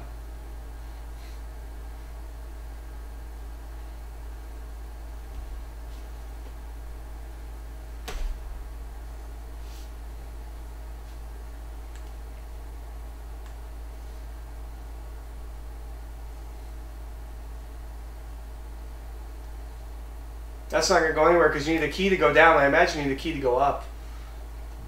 But my real question is, do all of the guys making the chemicals have a key to go up? Because what happens if they have to go to the restroom? Oh, was it? I didn't even see that.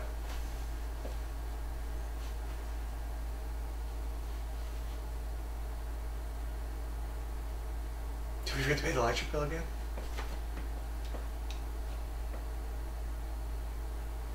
This scene was really big in the trailer. And I don't think we had the Scarecrow taking his mask off. I think we just had that part.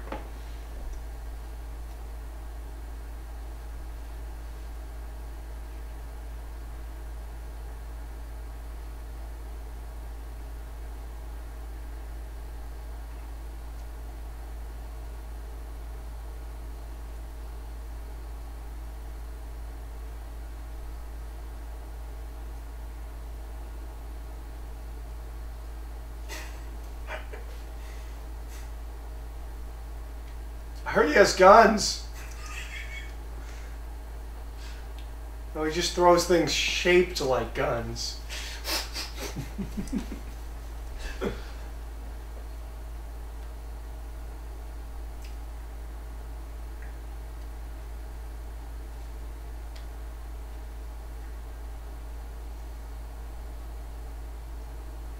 It is really convenient that everything important in this movie happens at night. That's the thing with all Batman things. I would just commit crimes during the day. Like, that is how I would be a criminal in Gotham. I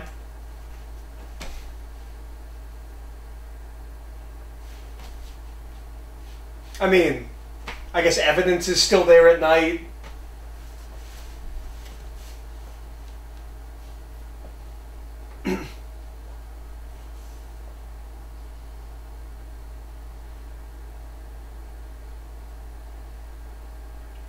I think it's weird that what he's afraid of is demons. Or is it just enhancing the already...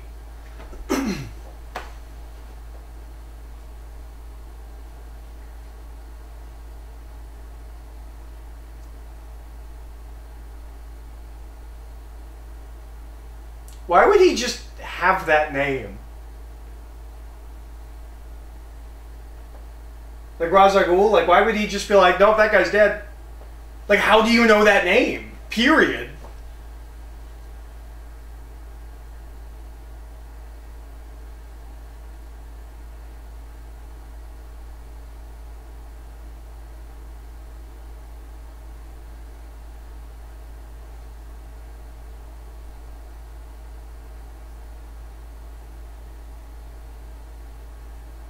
He's got guns.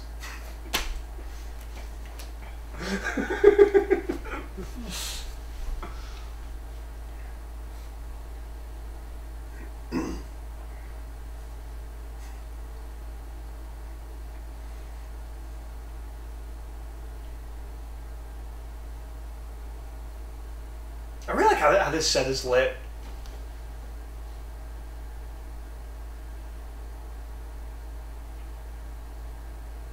Although, it doesn't look particularly sanitary. Like, I don't know if I would be okay with crazy people being here. It's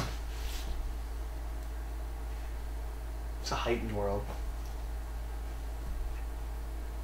Like, look how spirally all the staircase stuff is. That's the last thing you want in your psychiatric ward, right? Stairs that go like this.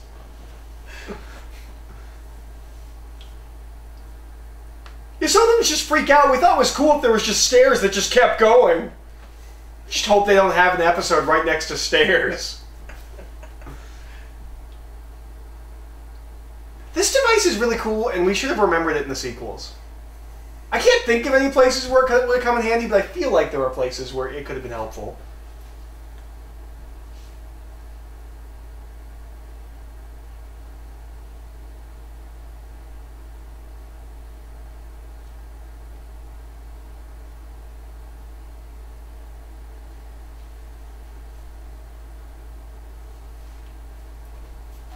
People falling downstairs?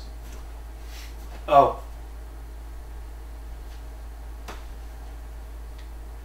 Well, and it's originally in year one.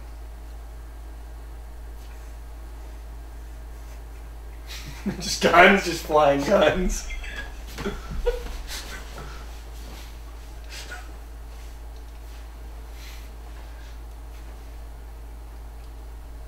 This is, I think, the worst special effect in the movie. I think they're kind of... Like, it's really clear they didn't, like, render any bats. Like, I don't know. I don't think the bats look great. But they're in a swarms like you can't notice. They don't look great. You can't say anything.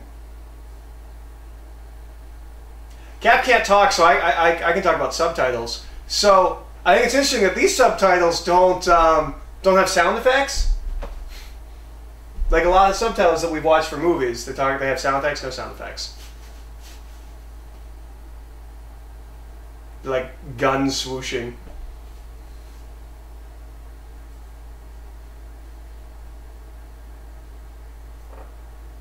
I'm sure those crazy people won't run out that that opening.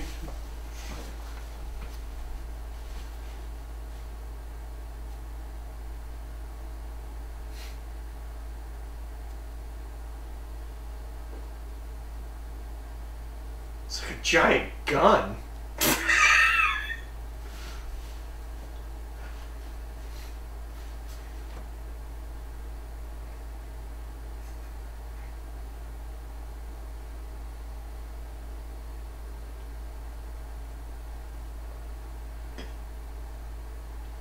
Do you think there's procedures for something like that?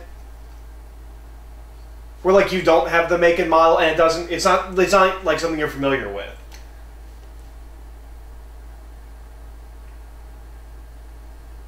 Or if you would just be like, I don't know, is a tank? Black tank? Or would it be like UDO, like an unidentified driving object or something like that? Because surely there must sometimes be things like, I have no idea what it is. Oh, this is really helping my nausea? I'm not feeling well, we're just... See, it's funny because it's not compact.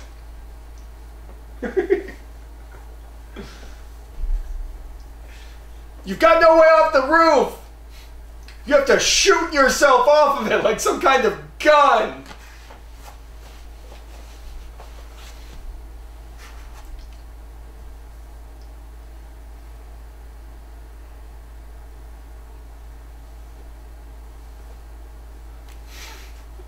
You see, the brilliance of this design is that while I'm down here, I'm more protected from any kind of damage. You, on the other hand, are still sitting normally and will receive shocks, like as if you were driving in a normal car. I've never understood why it does this. It doesn't... Like, I feel like he could do all of this just as well sitting. I don't know why it does that.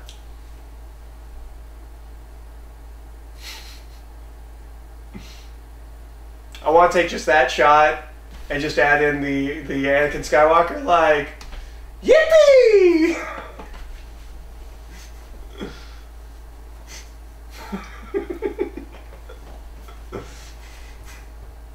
Let's try spinning. That's a neat trick.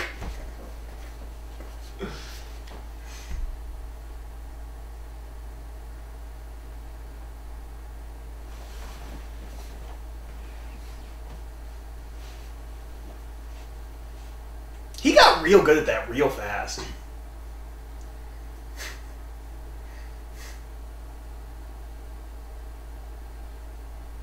would have been great if there was like some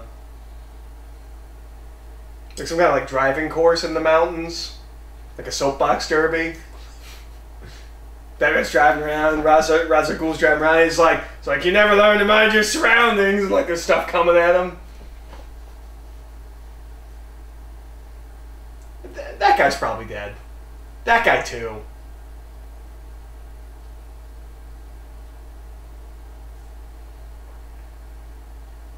Okay, this is my biggest, like, legitimate, like, I don't understand complaint with this movie.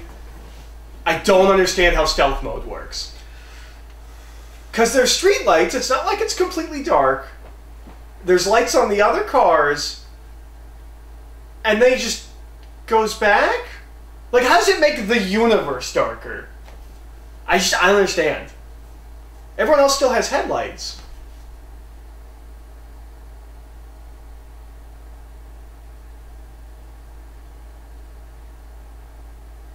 How come you turn your lights on for that? I would have stayed stealth. That wall was in my way. Stupid gates. I'm buying the city. I'm setting your rules about the gates.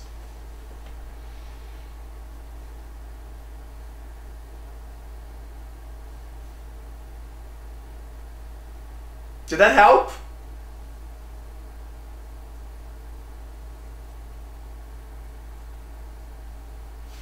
Oh, it's weird. See, it's a waterfall, but it looks like there's a road that leads right up to the waterfall. That must be nothing.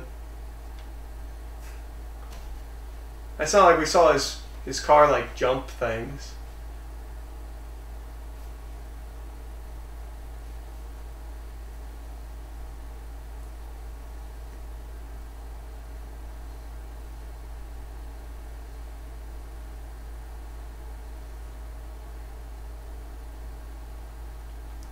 I feel like this is a guy I've seen in a lot of movies where he has like 3 lines.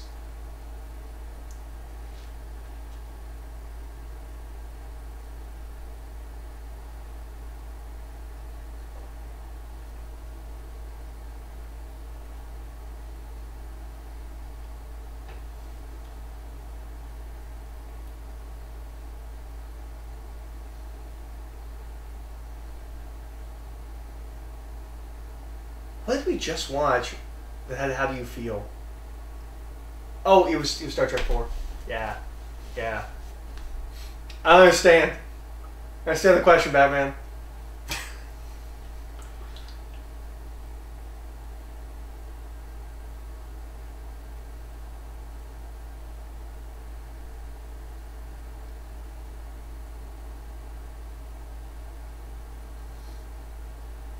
Tell him to get as many guns as he's got.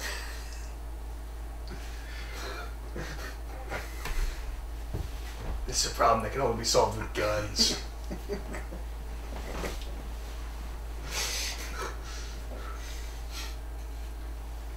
I'm so glad I use guns. It solved it a lot harder.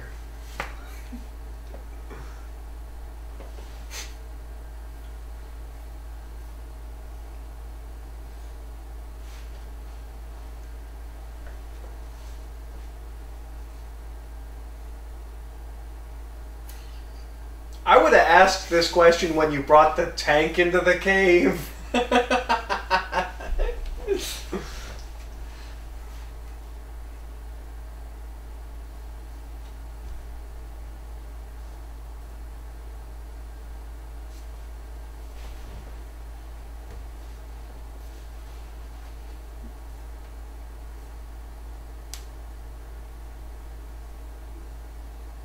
This is what we call emotionally compromised.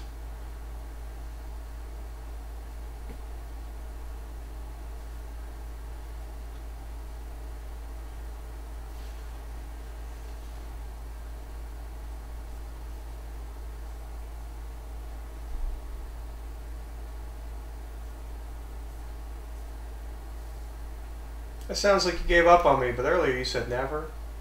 It's really good. It's a really good scene. I like that scene.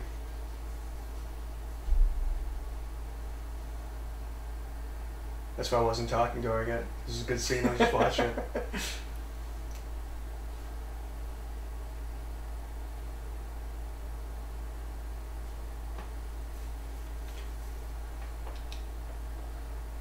Don't say anything snippy. I'll throw it back at you at the end of the movie.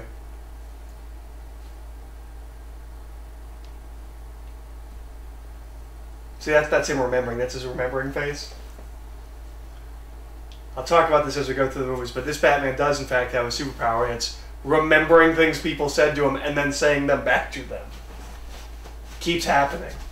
It's like a thing. Sometimes years apart. Nice coat.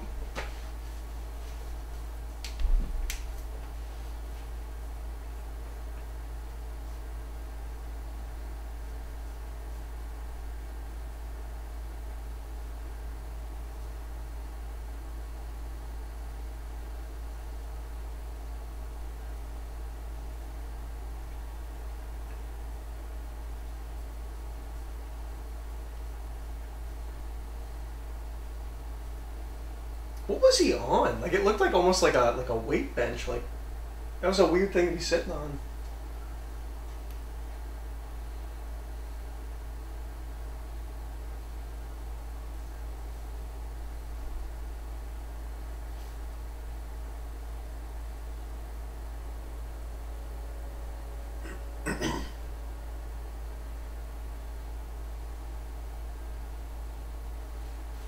And all the people.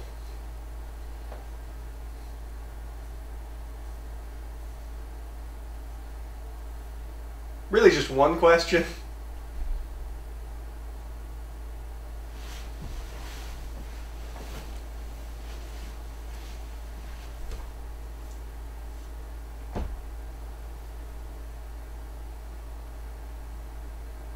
Or you could just use his ID. This is where she should say Ra's al Ghul. This is where you throw that in.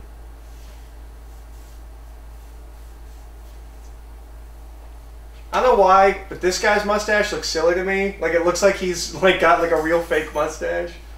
I've always thought it was funny.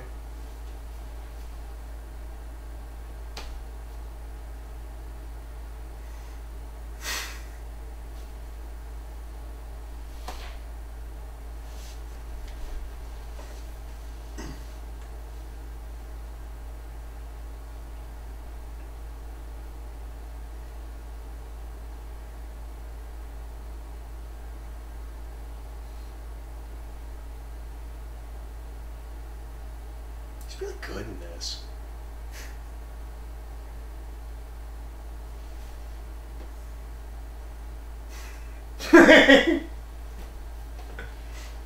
And what was he saying? What was not Roz saying to that lady that she was like, "Oh, you have to meet him"? So his logic doesn't actually track. Where he's like, "Your quarrels with me." Well, no, I was gonna blow. You remember when I was gonna attack the city?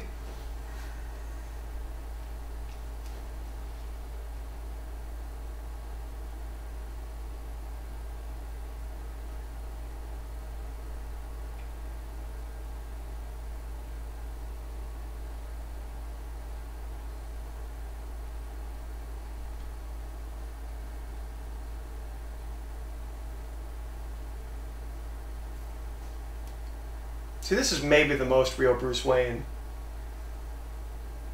because this is what he thinks. Like, and like, I mean, like, I don't know these people, but they do seem to like. I don't think he's being. I mean, he's being a jerk, but like, I think he's right about the crowd. That is exactly what they are. It's what they're doing.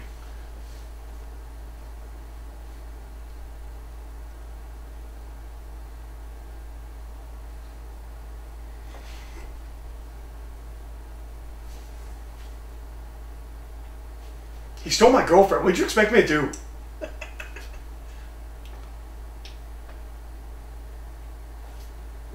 That's a lot of blue flowers.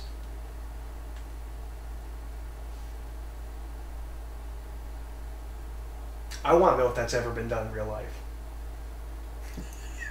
Has anyone ever held a city for ransom?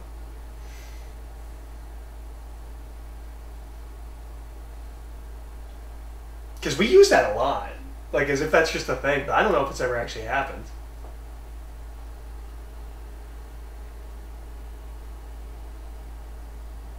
Billions.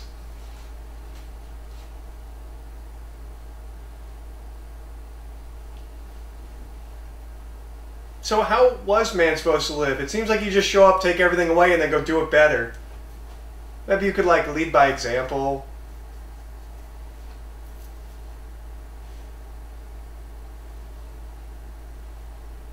We could use you, like, right now, man.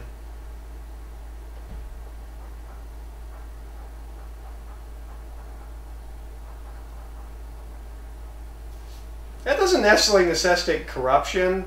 Like, if you got people at, like, McDonald's, like that's not hard to get.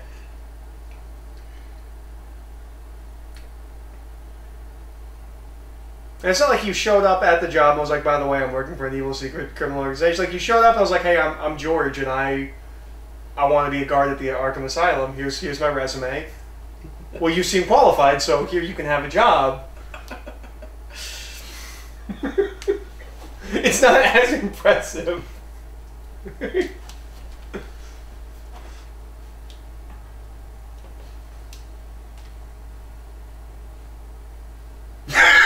Screw this!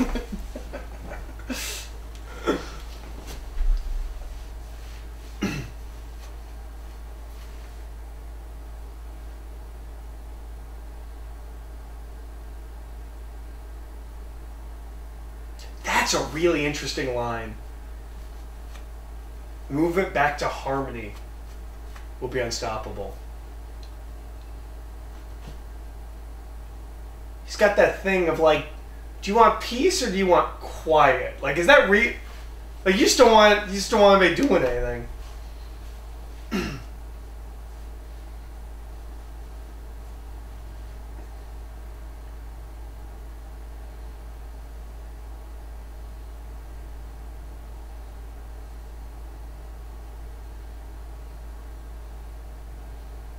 You know, in all the other instances of cities you've, like, purged, none of them were, like, insane. Like, none of them were, like... and then everyone in the town went crazy and tore the city. Like, it's like, we lit it on fire.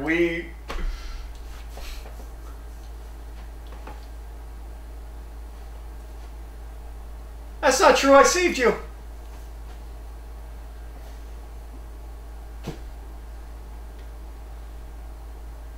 But that house thing's totally valid.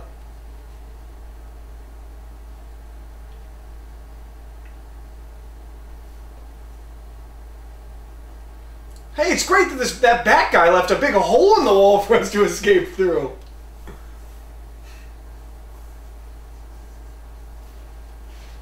I like this guy Kane. That's pretty cool. He doesn't need it. It's entirely a fashion cane.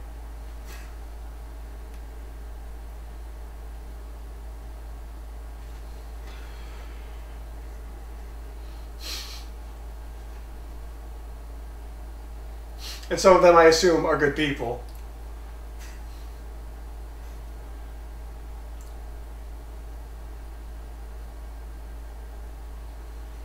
Man, the like split second before she grabbed that vial, you know she was like, I had the weirdest... Oh no!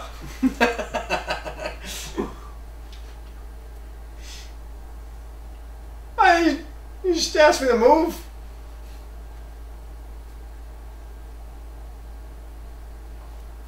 I assume you're not, because you were just watching the flames. I think this is the best joke in the movie.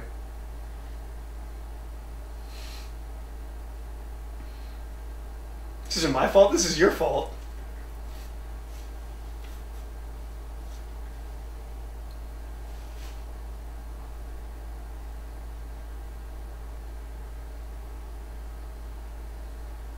I wish we'd gotten to spend a little bit more time in the manor. I wish I had a little bit more character.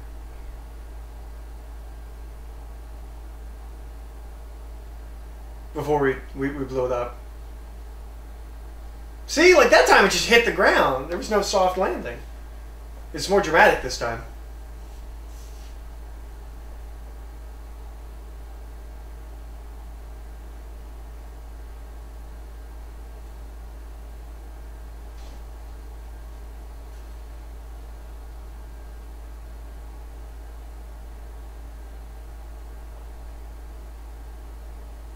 This is a moment I don't think we let superheroes have enough.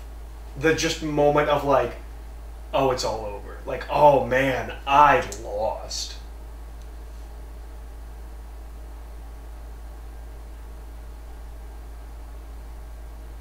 Like, it's just a nice little scene of like, what's even the point of doing anything?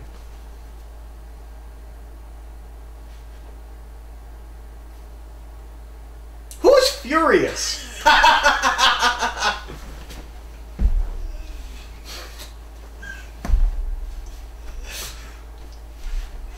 You know what else is unprecedented? Everyone in the entire part of a city going crazy.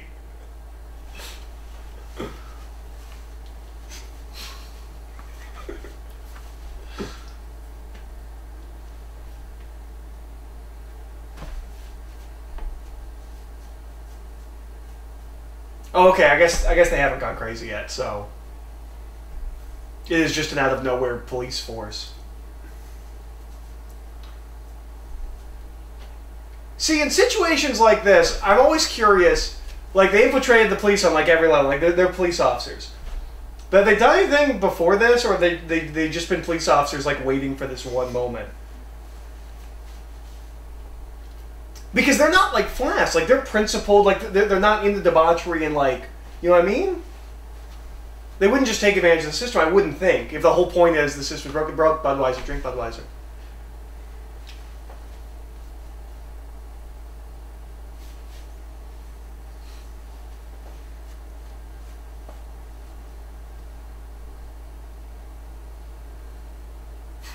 This? Oh, that guy earned his paycheck. Fear? Oh. They got me.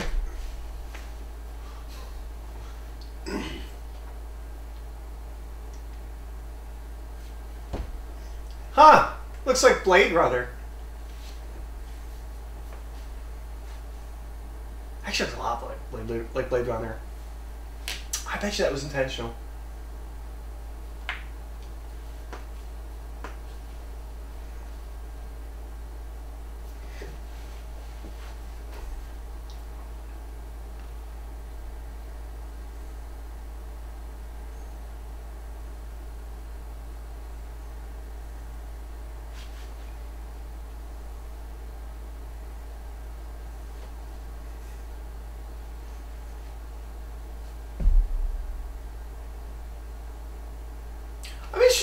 Do they...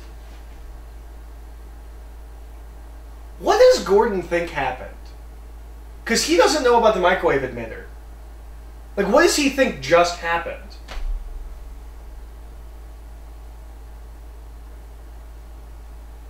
Ha! That's what you get for taking that guy's falafels.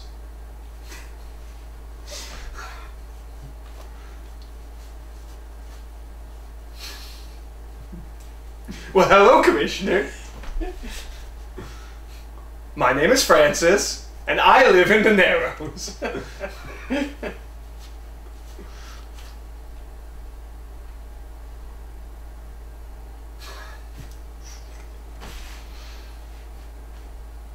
Yippee!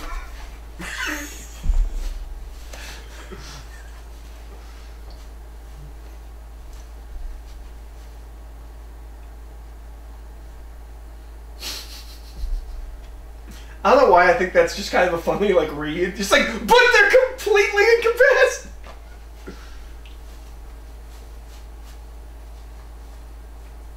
I really like Scarecrow in this. I think, like, just the suit is a good look.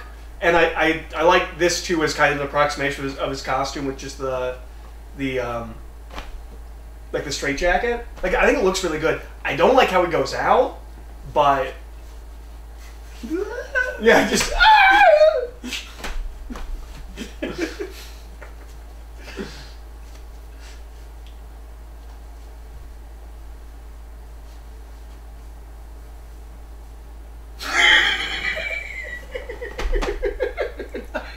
It's such a just summing up the exposition.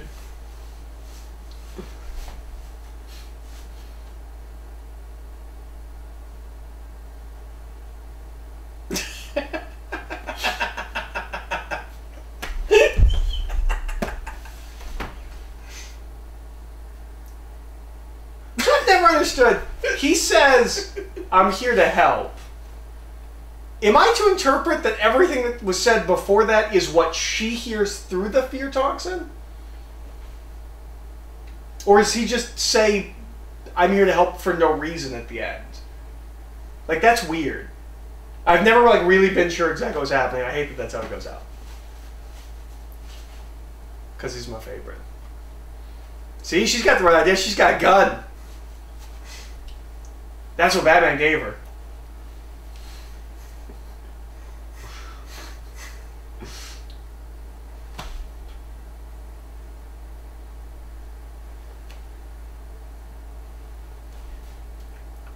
This is nice to do this in this movie, because like the "I need to get me one of those" lines feels like such a, and then the sequel, he'll get to drive it. It's nice to do it at the end of the movie.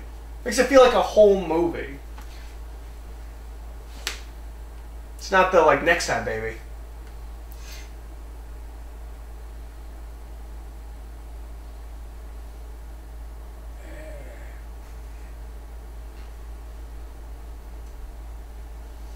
That doesn't help me at all. I say that to a lot of people. I'm really judgmental.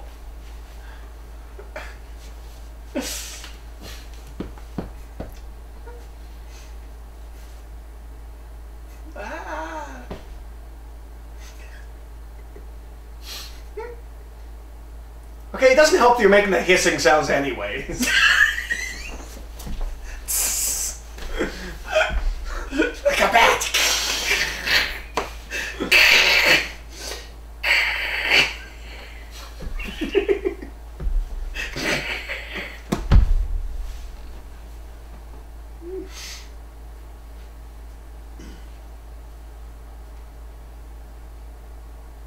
Well, you trained with us for like a month. Also, what were those guys doing before? Like, were they assuming Batman was going to complain about 2? They were just waiting to go down.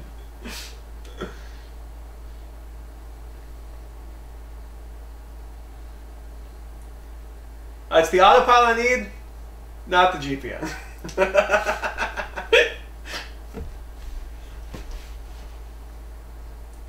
He drives that real easy, too.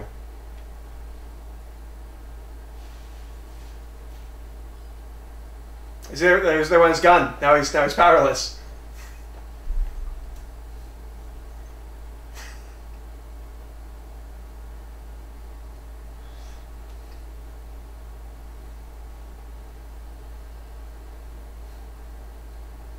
What do I look like? Do I look like a bat? I don't want to look like a bat. Tell me I don't look like a bat.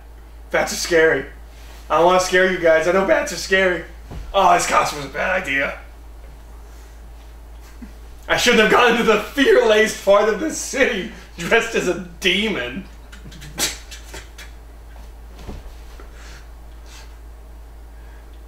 Ah, thank God I got my gun. That guy just dropped! You see that?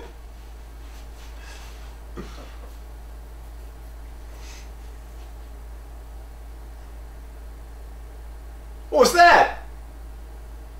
It's like a guy in a bat costume stuck to the bottom of a moving train.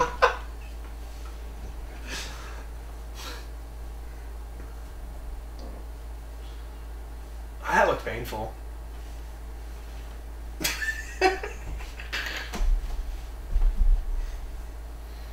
Covering Gotham in this poison!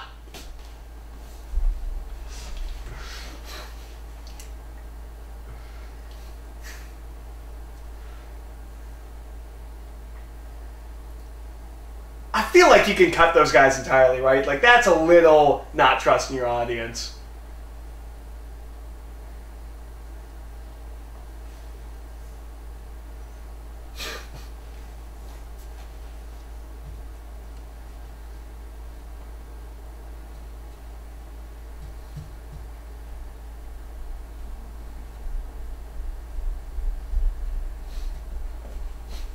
I learned about guns.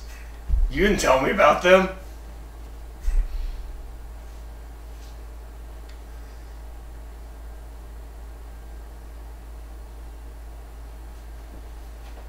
I mean, you could have done that one before.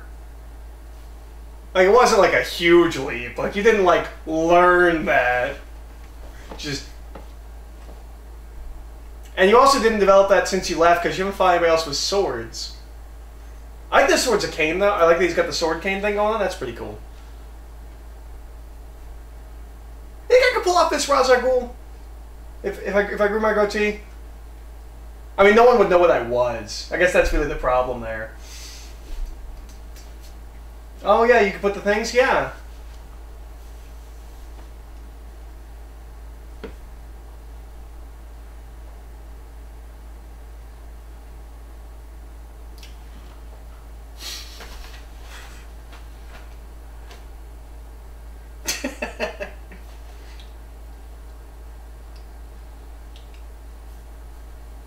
He's got like an old-timey boxy thing going on.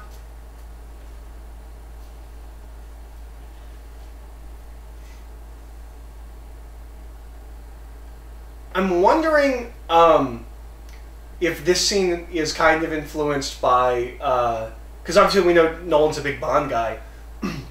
There are two famous, like, real close-quarters fights on a train in James Bond. One of them's in From Russia with Love. I forget where the other one is, but there's two that are like really close quarters, like claustrophobic fights on a train.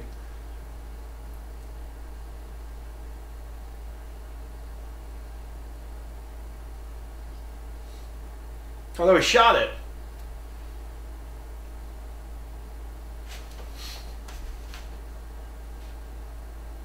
And that's why we need to replenish our infrastructure. Because it just starts falling down.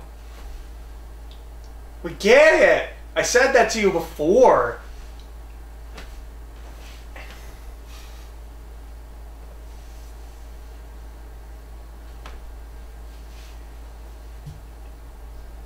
Okay. So this is the thing that everyone complains about, right? Like, this is the big, like that's a technicality.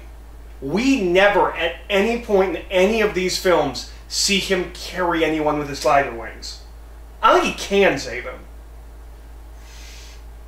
I don't think physically he could save him if he wanted to. Well, I guess he could maybe grappling hook away and maybe something like that, but I don't think it's as simple as like people like, he just chooses to let him die. Like, I don't know if he could save him. Because we never see him carrying anyone while doing the wing thing. I don't know if he can support the extra weight. Especially if he lies about his weight.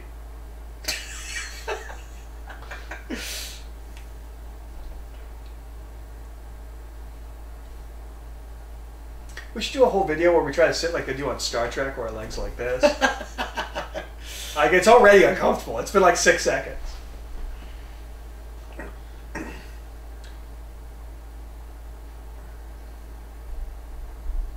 That's true. Yeah, but what if he did try and then he died? That'd be unfortunate.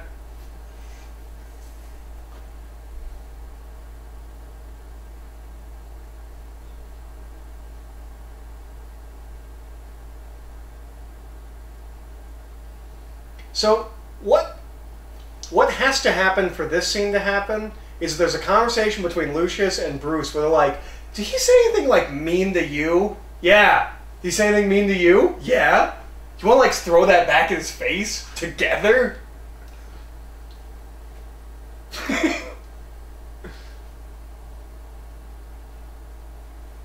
It's not connected to the mass hysteria at all.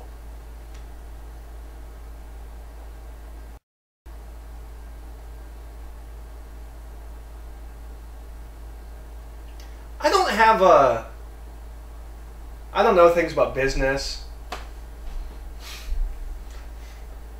Well, and then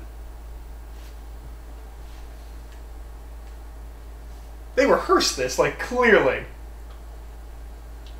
I don't know anything about business. I don't have an opinion on businesses staying private, going public, or whatever. It seems like movies hate companies going public. Like, every movie I've ever seen that has going public as a plot point, it's always a bad thing. So therefore, given that I only know films, I also think it's a bad thing.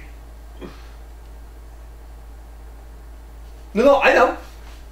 That is once again another thing that he throws back at people that they said to him that they probably don't remember saying. We're not even just throwing back, just reiterating. It's a thing. It goes through all these movies. I think it's a Goyer thing. I think Goyer likes that. I think it shows up in Blade too, but for some reason, It's really noticeable in these movies.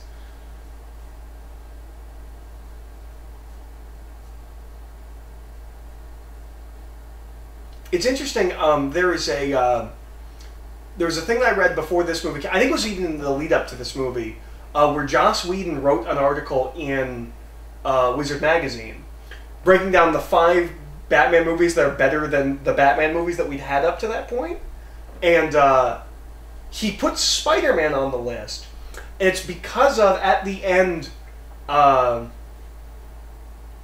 Peter walks away from Mary Jane and doesn't get with her because he has to be the hero, and he's like, that's what Batman should do. And then this happened, and I was like, they did do that. They did in this one. And also, obviously, that this scene, not great. Because he's right there. And you're informed by your history, so like, even if he did stop being Batman, it's not like all of a sudden he would be 12.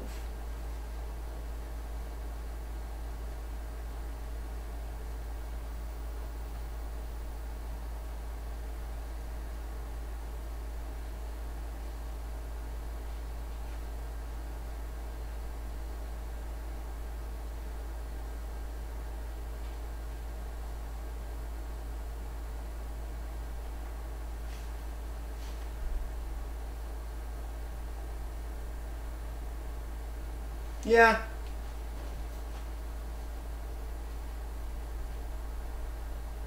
But I think the point, if I remember correctly, is just it's the tragedy angle. Like, he shouldn't get to be with them, but I'm not sure.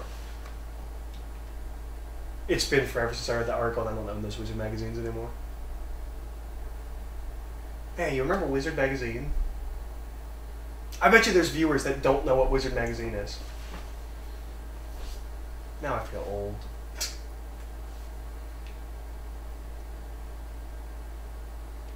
Remember earlier when I said I was going to tear it down brick by brick? This time I'm going to rebuild it brick by brick.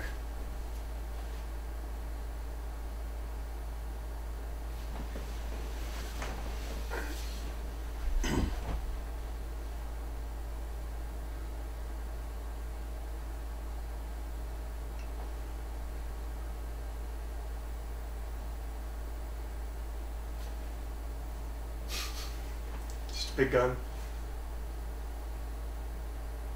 Did you try looking in jail?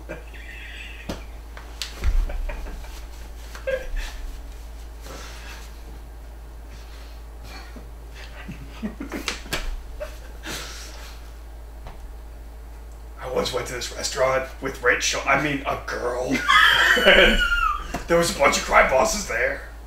You could try the restaurant.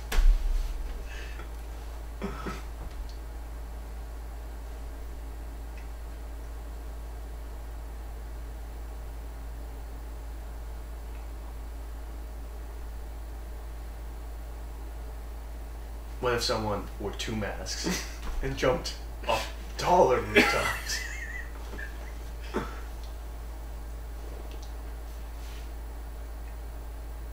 It is weird how much time passed between this and Dark Knight, because he seems to have kind of just started doing his Joker thing there.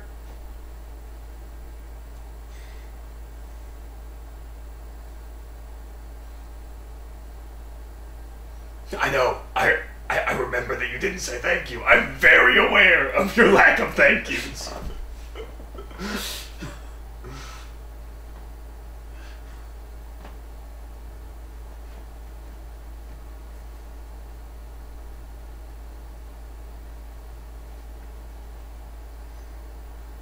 It's the credits. You can talk. So I feel kind of bad because Gunman begins. Because you wanted to riff it, and then that's kind of just what I ended up doing. Yeah, that was my idea in the first place. I was like, I've done 2 commentaries on Begins. Let's riff it. No, I mean you had some insightful things to say, and yet I just got real uncomfortable because you didn't have anybody to play off. Yeah, because I didn't have anybody to play off of, and I was like, well, I said my thing. Oh, I'm not going to have a discussion about the thing I said. By the way, I'm pretty sure this is the same guy. the director of photography on these movies is Wally Pfister, Mm-hmm. and I'm pretty sure he is part of the Tick Brain Trust that he directed some of the new Tick show. Interesting.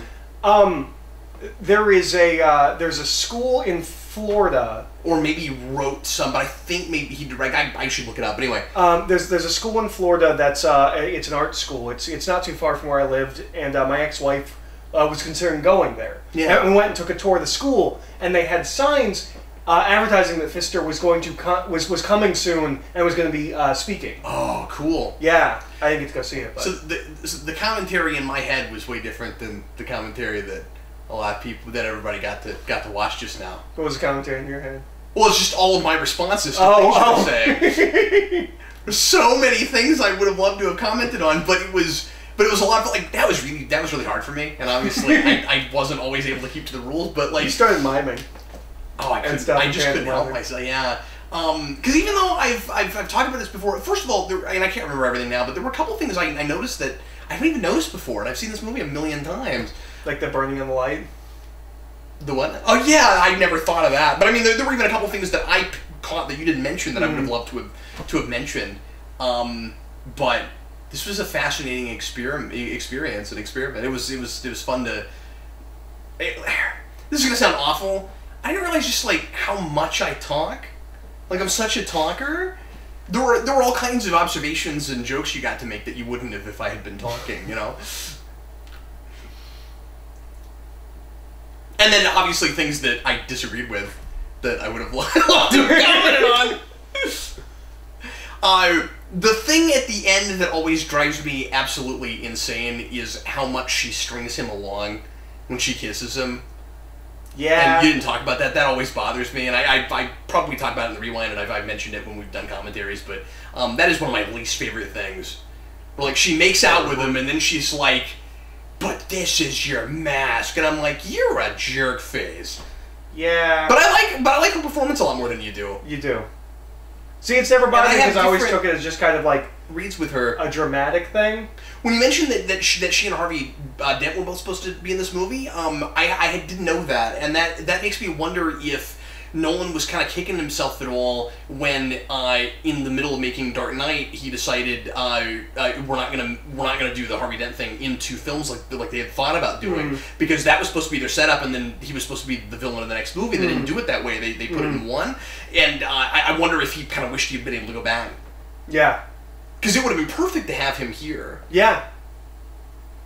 I forget where that is that he talks about that. Especially or maybe Goyer talks about it. Especially to set up an example of one of the good people Rachel and Bruce are talking about. You know? Yeah. You know, when he's like, "There's good people here." Like, but the way there's one. The way whoever it was to talk about it's probably Goyer, because Goyer does more interviews than Nolan does. But the way I heard it talk about was like we have this interesting like Harvey Dent character. And then we have the girlfriend. And it was really smart to do what they did ultimately, because she's integral to the story, and it's not a typical kidnapping plot. She gets in peril, but it's not a kidnapping plot.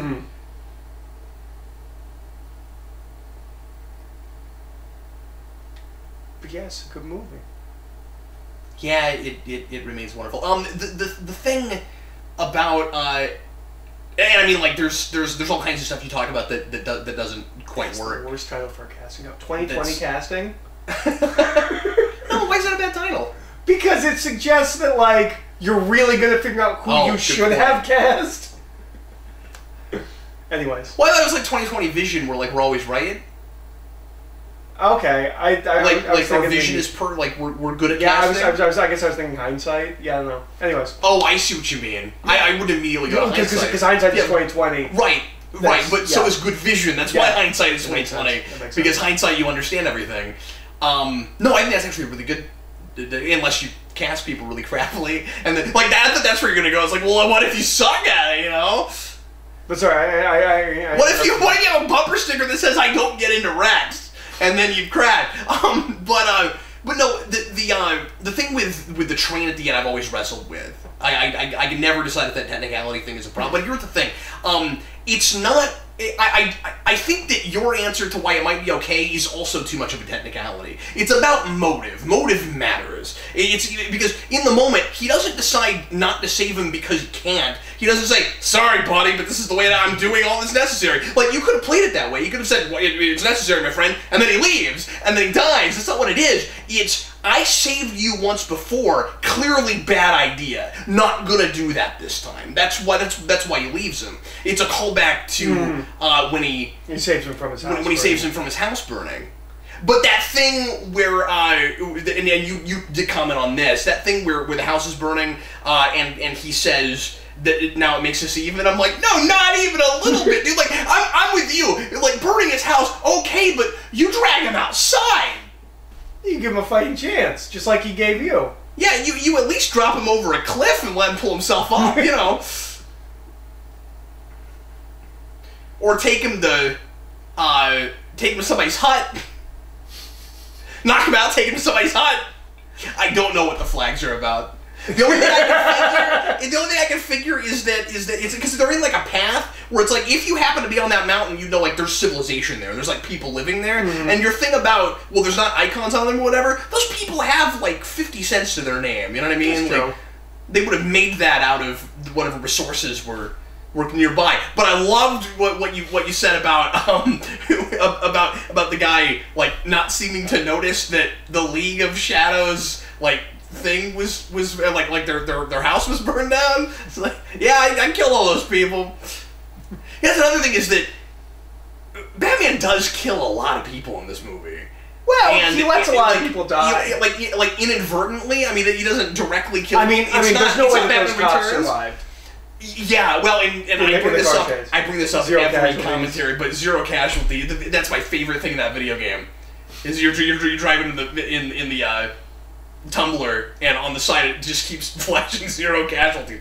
I liked your point about the League of Shadows and why and whether anybody knows who they are. That becomes further confused by Dark Knight Rises, where Alfred just starts riddling off information about Alfred, it. Like, says he has to go to, like, CIA contacts? But maybe... Oh, okay. I forgot about that. I thought you did, like, 5 seconds of cursory research. I didn't remember that. I think it does seem like that. I don't know. Yeah, I don't remember the CIA. We'll see when we watch it for Batmania, but at the very least, I don't know why... Scarecrow would need to know the name of the man he's working for, which leads credence to the theory, and I'm sure this isn't just my theory, that Ra's al Ghul is a title, not a name, not a person's name. Although. Oh, and you also said that Ra's al Ghul wasn't really in any of the advertising. Yeah, he was. They tried to make us think Ken Watanabe from the beginning was Ra's al Ghul. Yeah, and they did sell it. I mean, not real hard, not like Joker or something, but they did sell the movie a little bit on him as Ra's al Ghul, like he's Ra's al Ghul. Okay. And then they put out an action figure a few months later that said 2005 Ra's al Ghul. Of Liam Neeson. That's cool. Yeah, that was cool. That's cool. I had that figure. Anyway, what were you gonna say? Credit design. I was gonna say something about something. Oh, I'm sorry. I had to get that point out. Yeah, no, that's fine. What was the point that we jumped off of? We were talking about the League of Shadows and whether. Oh, yes, he is. Okay, so if it is just a cursory Google thing, this movie supports that. Everyone does seem to know who the League of Shadows are. You want the trailer? We were doing that with the other ones. We have been doing it. It just happens. Yeah. How convenient. Can I talk during the trailer? Sure. Because I don't remember this trailer. Well, that's Tank Man. You don't want to go to Tank Man. No, I'm good. Okay. I'm gonna get there. I remember that Tank Man. I do too. Yeah, it's okay. Okay, we're gonna watch the trailer. We've been doing this with the theatrical live-action films. Yeah, and somehow or other we got lucky, and it immediately went to the special features, just like it does on those. I don't think Dark Knight does that, though. So this might be the last one. It doesn't. I just watched that recently. It doesn't. Okay. Okay, everybody, please press play for the trailer. This will probably be the last one. Probably, but we'll see. Right now!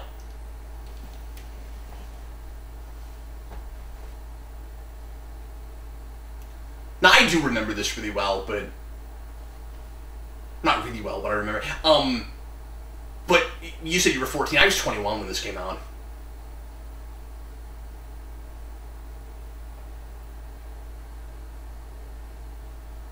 I got my first waitstaff job when this movie came out. Oh, really? Mm-hmm. I remember shortly after this came out, there was like not a release date, but like this is the year, the untitled Batman Begins sequel. Yeah. And thinking, like, I can't imagine how long it'll take to get there. Like, I just wanted to jump ahead in time. Yeah. You made a really good point about that movie being a complete film. Yeah. That's one of the big accolades I've always thrown at it. So that was big trailer fodder bit. Yeah. You mentioned that while we were watching it, but I didn't know if you remembered that it was in the trailer. You know what's interesting? There is a longer trailer than that. Well, yeah, because there's the Scarecrow thing. Yeah.